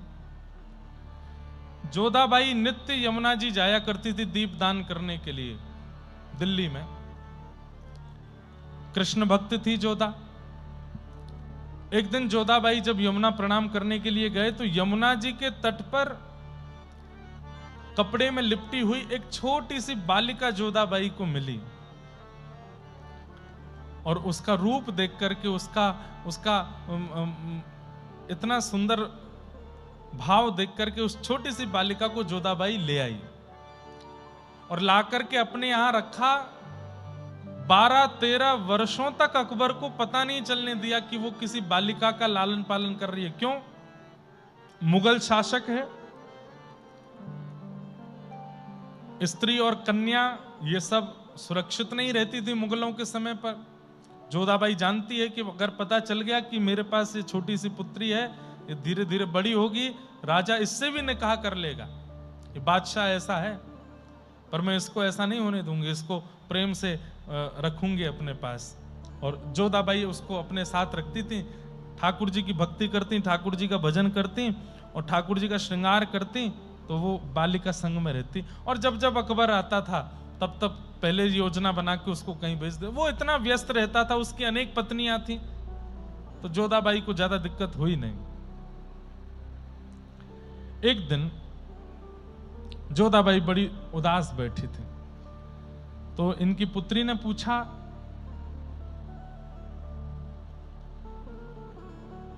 क्या बात है, आप इतनी उदास क्यों बैठी हैं? तब वो बोली कि इतने दिन हो गए मैं ठाकुर जी का भजन करती हूं, पर आज तक कुछ अनुभव मुझे नहीं हुआ। तो वो छोटी सी बालिका बोली, मां बस इतनी सी बात, चलो मेरे साथ। और वो छत पर लेकर के गई और छत पर ले जाकर के उसने ऐसे इशारा करके बताया, सामने देखती रहना, जैसे सूर्य इतने अस्त होनेंगे तभी वहां गैयों का झुंड आएगा और उसी झुंड के बीच में श्याम सुंदर आएंगे, आपको दर्शन कराती। जोधाबाई आश्चर्यचकित होकर बोली, क्या बोलती हो? बोले हाँ मैं रोज दर्शन करती हूँ, श्याम सुंदर रोज दिखते हैं मुझको। बोले तू रोज दर्शन करती है? बोले हाँ। अरे झूठ बोलती है। बोले नहीं माँ, देखो आप प्रतीक्षा करो, बस अभी सूर्य अस्त होने वाला है, सामने से गौओं का झुंड आएगा और उसी बीच में गौर वर्ण के बलराम जी, श्याम वर्ण के ठाकुर जी और सब सखाओं के साथ जाएंगे यहां से, और मेरी तरफ देखते भी हैं वो, आप यहीं खड़ी रहना। जोधाबाई खड़ी रही। जैसे ही सूर्य अस्त हुआ तो क्या देखती हैं कि गौओं का झुंड आ रहा है, वेणु की ध्वनि आ रही है, और ऐसी वेणु की ध्वनि जो पहले कभी सुनी नहीं है। लेकिन श्याम सुंदर नहीं दिख रहे, ठाकुर जी नहीं दिख रहे। जोधाबाई बोली मुझे गैया दिख रही है, मुझे वेणु का रो सुनाई दे रहा है, पर श्याम सुंदर तो नहीं। अरे मां देखो ना, वही तो हैं, मुझे नहीं दिख रहे हैं।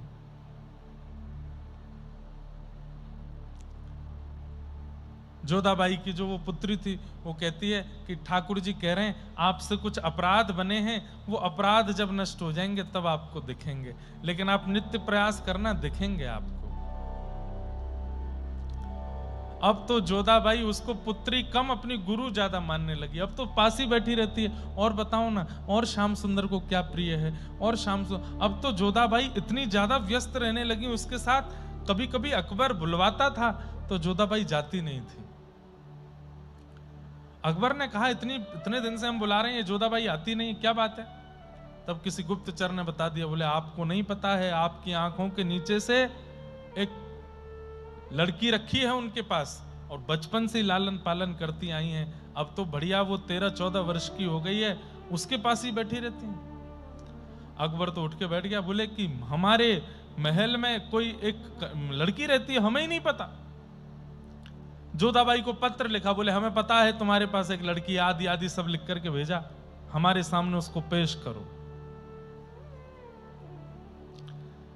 जोधाबाई बोली अगर नहीं लेके गई तो मुझे भी मरवा देंगे और इसको भी मार देंगे, और लेके गई तो मुझे पता है उसकी दृष्टि अच्छी नहीं है, पहले ही बोलेगा निकाह करवाओ मेरा।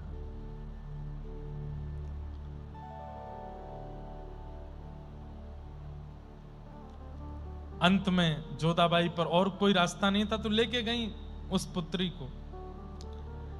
जैसे ही अकबर के सामने पहुंचे, अकबर ने जैसे ही रूप देखा, देखते ही मन में इच्छा प्रकट हो गई, मेरा इनसे विवाह कराओ, और कह दिया मेरे निकाह की तैयारी करो, इससे निकाह करूंगा मैं। जोधाबाई इतनी सुंदर, आपने हमसे छुपा के रखी, आदि आदि सब बातें कहने लगा। जोधाबाई बोली आपकी पुत्री नहीं, आपकी पौत्री की उम्र की है। बोले हम बादशाह हिंदुस्तान है, हमारे लिए कोई छोटा बड़ा नहीं, इससे विवाह करेंगे। जैसे ये प्रस्ताव दिया, तुरंत बादशाह को अपने हाथ की उंगली से लेकर के पैर के नखून तक, सिर तक, सब जगह ऐसी अनुभूति होने लगी मानो जैसे किसी ने अग्नि लगा दी हो। जैसे अग्नि पर जलने पर जलन होती है, ऐसे पूरे शरीर में जलन होने लगी। बड़े बड़े वैद्य आ गए, बड़े बड़े ज्योतिषी मनीषी आ गए, बड़े बड़े झाड़ फूंक करने वाले आ गए, लेकिन बादशाह को कोई ठीक नहीं कर पाया। तभी एक हिंदू महात्मा गए, उन्होंने बादशाह की स्थिति देखी, लाल पड़ गया है पूरा, और दाने दाने प्रकट हो गए, और बस करहा रहा है, रो रहा है कि मेरे को पूरे शरीर में जलन हो रही है। बोले महाराज इस वक्त सबसे ज्यादा चर्चा जिनकी चल रही है भारत में वो हैं सूरदास जी, आप उनको बुलाओ। अकबर बोला मैं मिल चुका हूं सूरदास जी से, मैं और बीरबल गए थे। बीरबल कैसे भी करके तुम बुलाओ सूरदास जी को। सूरदास जी को जाकर के कहा कि ऐसे ऐसे परिस्थिति बनी है, आप एक बार चल दीजिए। सूरदास जी बोले ठीक है आता हूं। सूरदास जी गए, और जैसे ही जाकर के देखा अकबर को, देखते ही बोले वैष्णव अपराध, किसी वैष्णव का अपराध हुआ है, कब से हो रहा है ये बताओ। अकबर ने कहा मुझे याद नहीं। बोले थोड़ा ध्यान करके बताओ, नहीं तो मर जाओगे थोड़ी देर में।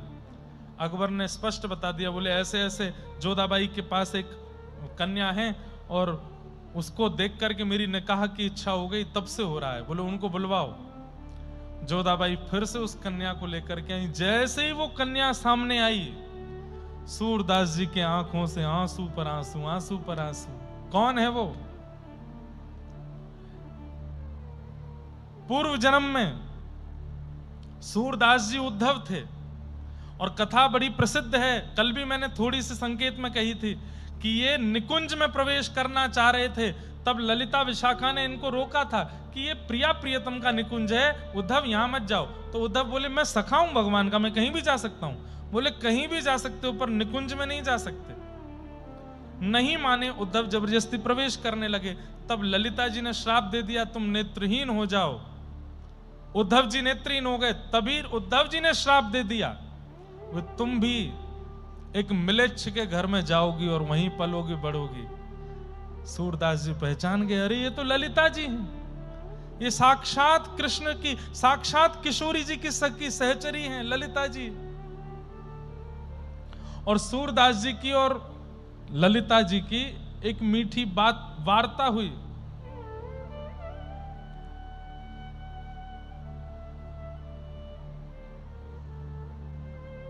ललिते तोहे बूझत साजहां, ललिते तोहे बूझत साजहां। अरे ललिते, ये राजा तेरे बारे में पूछ रहा था। ललिता जी सूरदास जी को देख करके उनके भी नेत्र सजल हैं। वो क्या कह रही हैं? तद श्याम सुंदर तुम आए कहां? अरे श्याम सुंदर को अकेला छोड़ के यहां कहां तुम मिलेच्छों के दरबार में आए हो? सूरदास जी बोले, ये दुनिया अजब तमाशा, ये दुनिया बड़ी अजीब है। मैं तो नहीं आ रहा था, पर मुझे पता चला इससे वैष्णव अपराध हुआ, इसलिए चला आया। ये दुनिया अजब तमाशा। लेकिन तभी वो ललिता रूप में जो बालिका है वो कहती है सूरदास जी से, पर मोहे श्याम मिलन की आशा। पर अब मैं अपने जीवन में और कुछ नहीं चाहती, ठाकुर जी से मिलना चाहती हूं। और तुरंत वो बोलती है, अब हरि पर जाऊं, अब मैं ठाकुर जी के पास जा रही हूं। और सूरदास जी मुस्कुरा करके बोलते हैं, कछु दिन में मैं भी आऊं, तुम जाओ, कुछ दिन में मैं भी आ रहा हूं। और इतना कहते ही वो जो बालिका थी उसके देह से एक अग्नि प्रकट हुई और जल करके पूरा शरीर देह वहीं राख बन गया। सूरदास जी ने उसको अपने शीश से लगाया, नतमस्तक होकर के प्रणाम किया। बोलो श्री ललिते महारानी की। सामने बैठा अकबर पूछ रहा है, ये सब क्या था, ये सब क्या हो रहा था? बोले बहुत लंबी कथा है, तुम नहीं समझोगे।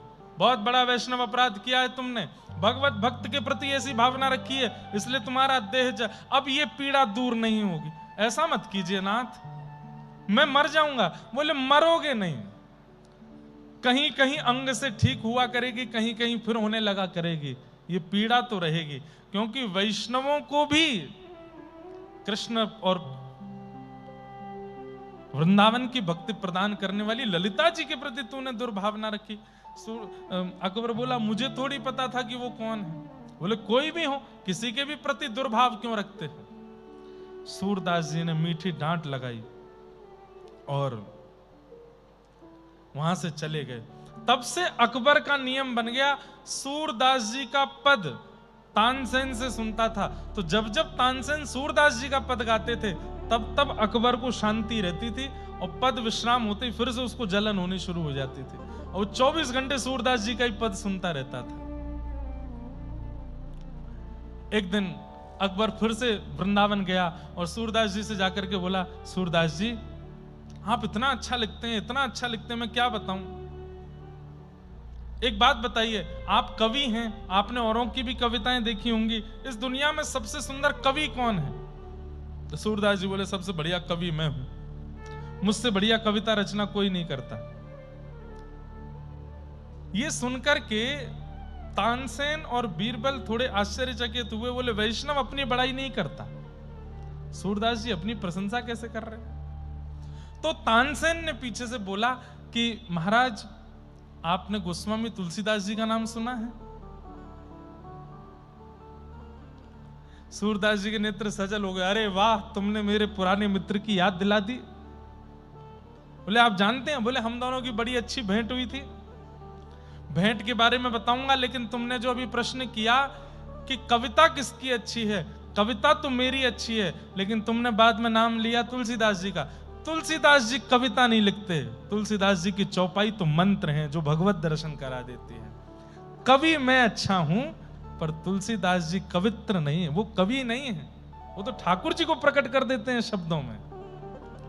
और फिर सूरदास जी ने तुलसीदास जी से अपने मिलन की कथा बताई। कैसे? तुलसीदास जी वृंदावन आए थे, गोस्वामी तुलसीदास, और उन्होंने सूरदास जी की बड़ी प्रशंसा सुनी थी। सब जगह दर्शन करते हुए सीधे सूरदास जी की कुटिया में पहुंचे। सूरदास जी बोले, कौन आए भैया? अरे हम हैं तुलसीदास। तुलसीदास नाम सुनते ही सूरदास, अच्छा आपकी खूब चौपाइयां सुनते हैं हम, आपने रामचरितमानस की रचना की है? बोले जी। हनुमान चालीसा बहुत अच्छी लिखी है आपने? बोले सब कृपा है ठाकुर जी की। आप भी बहुत बढ़िया लिखते हैं, मैं कभी कभी पद सुनता हूं, नाचो बहुत गोपाल, ये मुझे बहुत अच्छा लगता है। ऐसी सब चर्चा हो रही है गोस्वामी जी में और सूरदास जी में। अब मैं नाचो बहुत गोपाल एक बार सुना देंगे? बोले हाँ हाँ सुना देंगे, सब सुनेंगे, आप बैठो ना, आओ। थोड़ी देर वार्ता होती रही, एक दूसरे की प्रशंसा करते रहे। थोड़ी देर बाद गोस्वामी तुलसीदास जी बोले, एक बात तो माननी पड़ेगी। बोले क्या?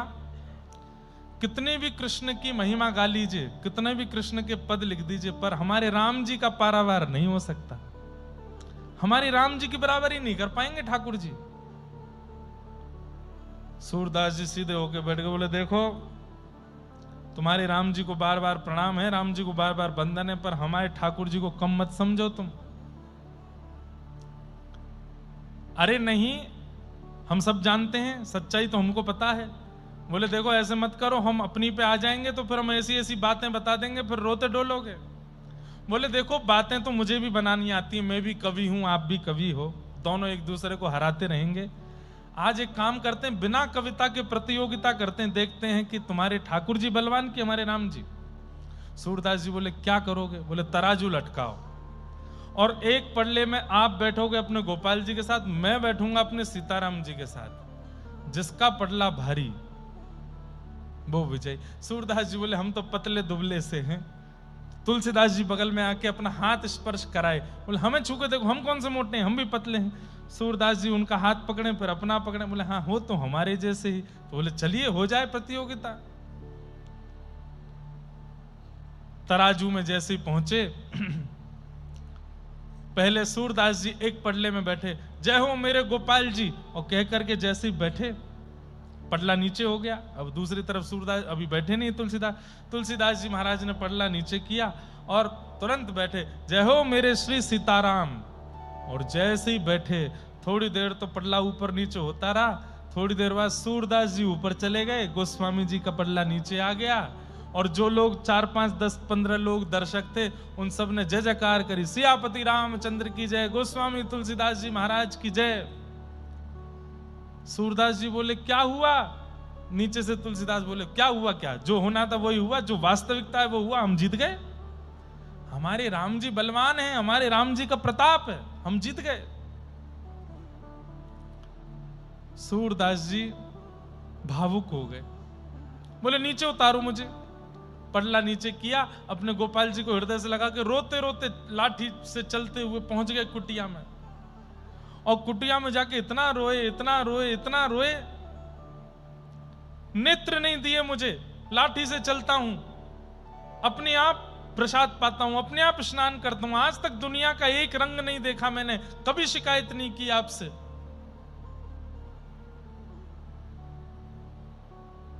आज तुलसीदास के सामने अगर मेरी इज्जत रखनी थी तो सब भूल गए आप।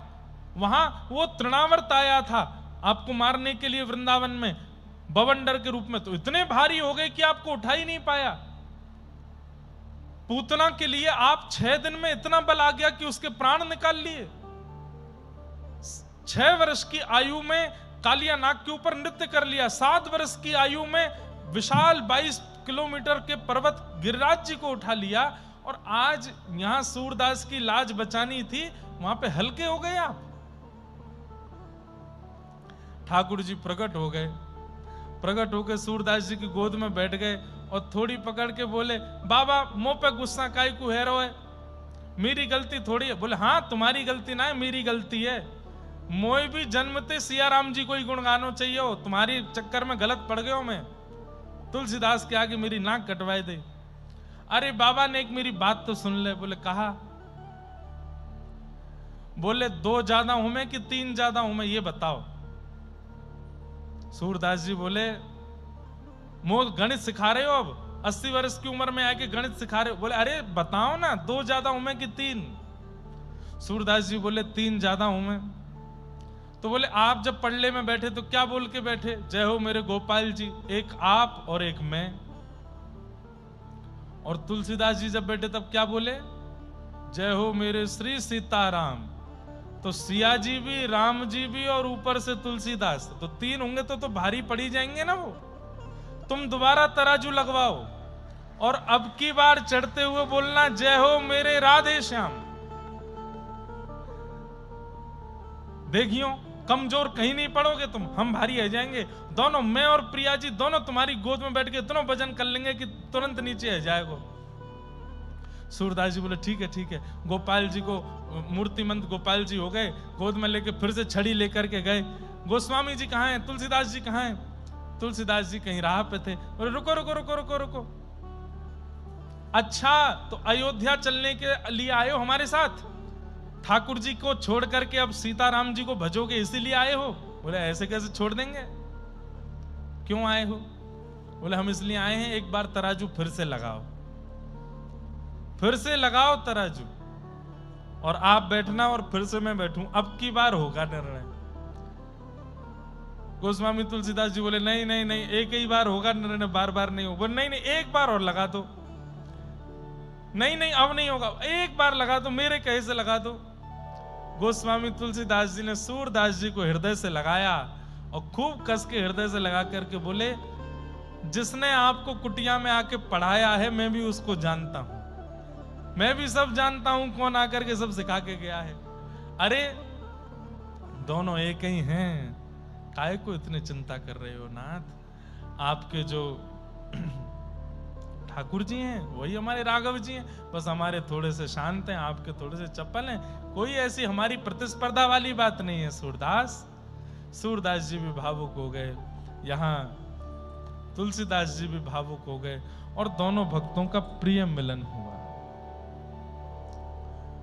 इस प्रकार सूरदास जी ने अपने तुलसीदास जी से मिलन की कथा बताई। सुन करके बड़ा प्रसन्न हुआ अकबर। अकबर ने कहा कि मैं आपके समस्त पदों को देखना चाहता हूं, आप सारे पद भिजवा दो। जैसे ही पता चली कि अकबर ने पद मांगे हैं, कई लोग सूरदास जी की छाप लगा लगा करके पहुंच गए और उल्टे सीधे पद सब दे दिए। अब तो अकबर बड़ी चिंता में पड़ गया। सूरदास जी के कुल 1.25 लाख पद हैं, या तो 2.5 लाख से ज्यादा पद आ गए मेरे पास। तो पूछा क्या करें? तब किसी ब्रज के रसिक ने बताया, बोले कि सारे पदों को यमुना जी में बहा दो, जो ऊपर तैरने लग जाएं समझ जाओ सूरदास जी के, और जो डूब जाएं समझ जाओ ये नकली हैं। जैसे ही बहाए तो 1.25 लाख पद जो थे वो तैरने लगे, बाकी के 1 लाख के करीब पद जो अनर्गल लोगों ने केवल ख्याति प्राप्त करने के लिए लिख दिए थे वो सब डूब गए। ऐसे सूरदास जी के पदों का संकलन हुआ। अब आती है और भी कथाएं हैं, बीच में बड़ी सुंदर सुंदर लीलाएं हैं, लेकिन सूरदास जी के भगवत धाम परायण का समय। बिहाग।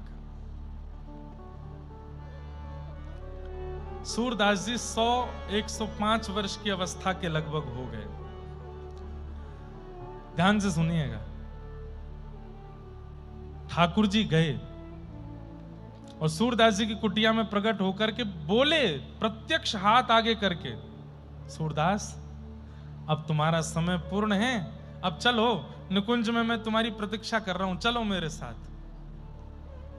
सूरदास जी बोले जय जय, 1.25 लाख पद लिखने थे, अभी लाख हुए हैं, आप कृपा करके थोड़ा सा और समय दे दें, 25,000 पद रह गए, मैं लिख दूंगा।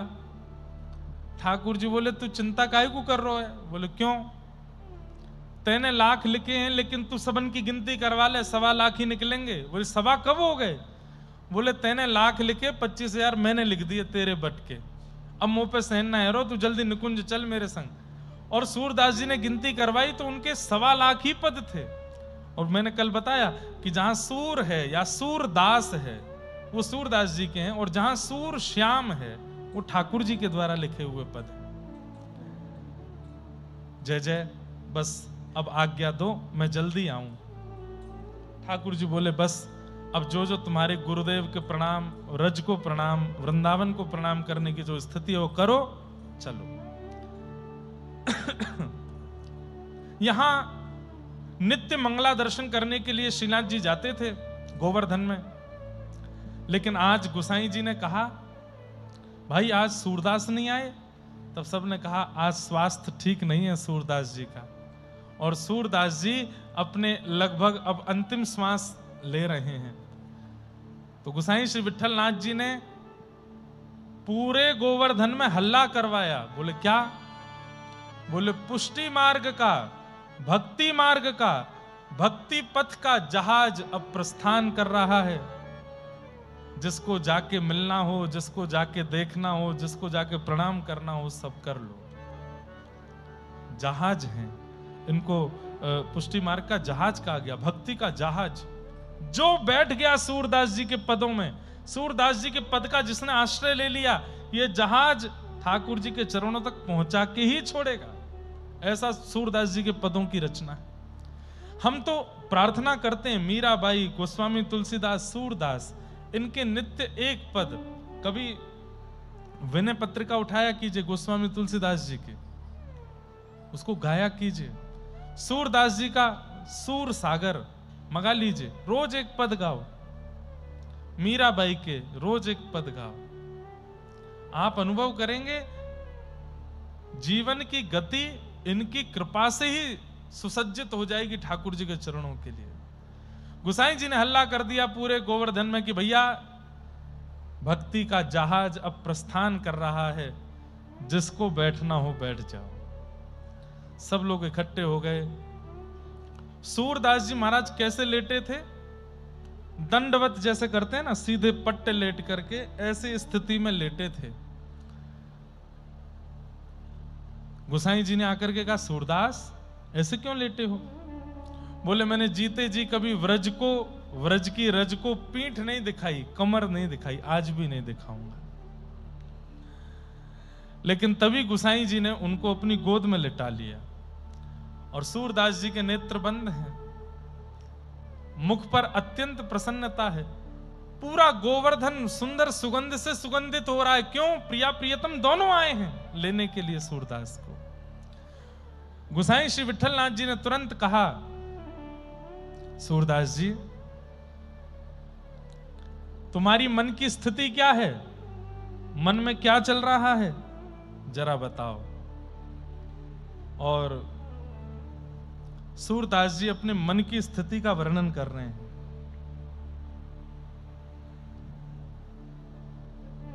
बाली बाली हूँ, बाली बाली हूँ, कुंवरी राधिका। किसका स्मरण कर रहे हैं? किशोरी जी का स्मरण कर रहे हैं। और अपनी अंतिम स्थिति में श्वास निकलने वाली है सूरदास जी की, और सूरदास जी कह रहे हैं मैं ऐसी किशोरी जी की बलि बलि जा रहा हूं। कैसी किशोरी जी? जिन्होंने नंद सुवन को अपने मोह किया है, अपने बल में, अपने बस में कर रखा है। ऐसे हमारे पंडित श्री जसराज जी बहुत सुंदर इस भाव को गाते थे। वो अपनी अंकिता बहन आती हैं तो उनसे मैं गवाया है। आप भी गाते हैं ये भाव, गाए हैं ये वाला भाव, बलि बलि हूं कुंवर राधिका। पंडित जसराज जी का ये धुन, ये कंपोजिशन उन्हीं की है।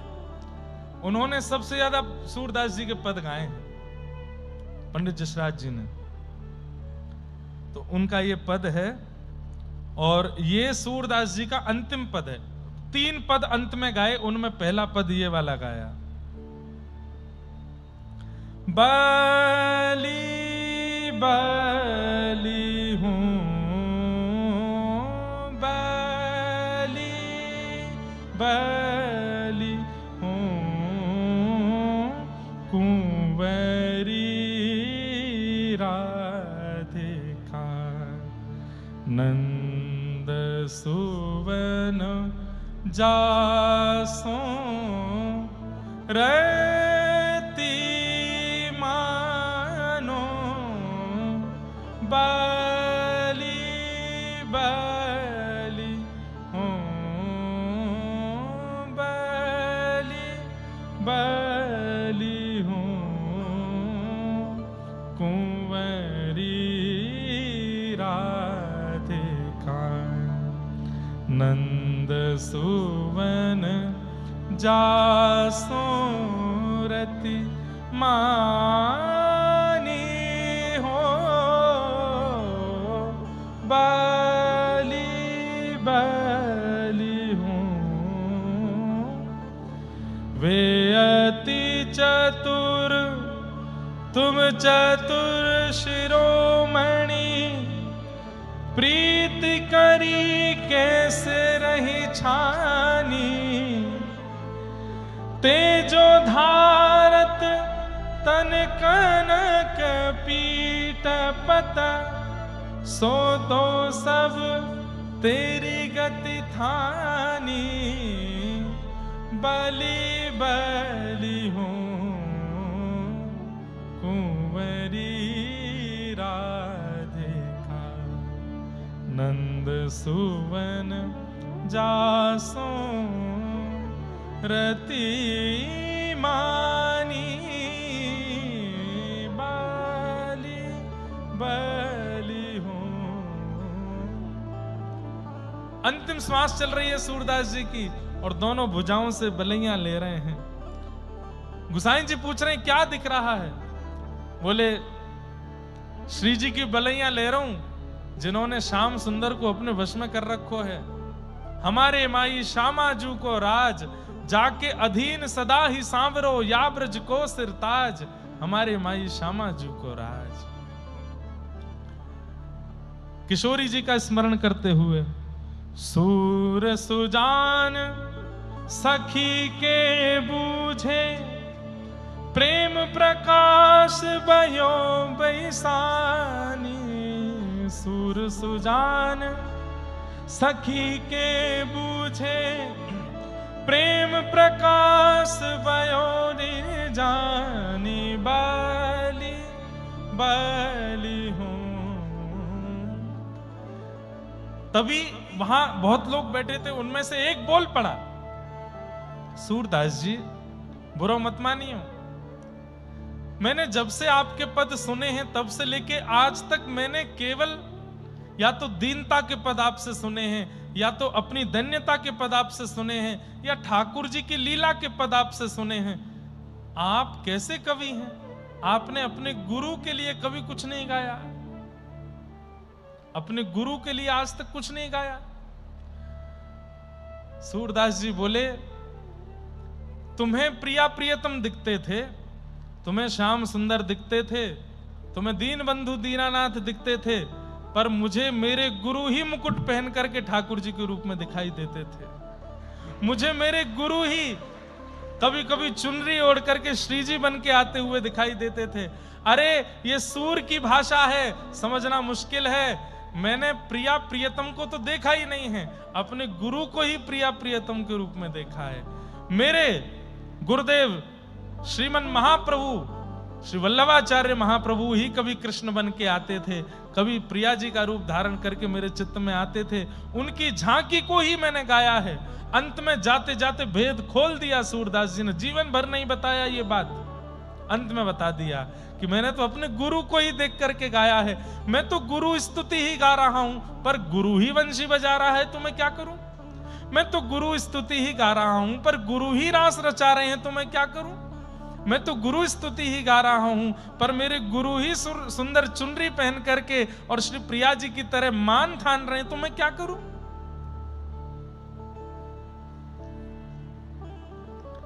और सूरदास जी ने फिर अंतिम पद गाया अपने जीवन का। सब लोग मेरे पीछे दोहराइएगा आश्रय का पद। दृढ़ इन चरणन केरो भरोसा, दृढ़ इन चरणन केरो, दृढ़ इन चरणन केरो भरोसा, दृढ़ इन चरणन केरो। श्री वल्लभ नख चंद्र छटा बिन, श्री वल्लभ नख चंद्र छटा बिन, सब जग माही अंधेरो भरोसा, दृढ़ इन चरणन केरो, दृढ़ इन चरणन केरो भरोसा, दृढ़ इन चरणन केरो। साधन और नाहिया कली में, साधन और नाहिया कली में, जासो होत निवेरो भरोसो, दृढ़ इन चरणन केरो, दृढ़ इन चरणन केरो भरोसो, दृढ़ इन चरणन केरो। सूर कहा कहे दुविध आंधरो, सूर कहा कहे दुविध आंधरो, सूर कहा कहे दुविध आंधरो, सूर कहा कहे दुविध आंधरो, बिना मूल को चेरो भरोसो, दृढ़ इन चरणन केरो, दृढ़ इन चरणन केरो भरोसा, दृढ़ इन चरणन और हाथ जोड़ लिए, गुरु पुत्र गुसाई विठलनाथ जी की गोद में सर रखा है, हाथ जोड़ करके बोले जय जय। नेक आप सो आज्ञा चाहिए। बोले कहा, बोले जीते जी कभी कमर नहीं दिखाई है या ब्रजकू मैंने, जीते जी कभी पीठ नहीं दिखाई है ब्रजकू, जाते जाते भी नहीं दिखाऊं। आपने मुंह को अपनी गोद में लिटा दिया है, कृपा करके नेक आप मुंह को अब मुख मेरो व्रज की ओर कर दो, मुख मेरो व्रज की ओर लिटा दो। और सब ने मिलकर सूरदास जी को सीधा लिटाया, मतलब मुख रज में, मुख नीचे की ओर, और दोनों भुजाओं से व्रज का आलिंगन करके सूरदास जी वहीं अपना देह त्याग करके भगवत धाम को प्रस्थान करेंगे। बोलो सूरदास जी महाराज की जय, भक्त वत्सल भगवान की जय। गिरिराज धरण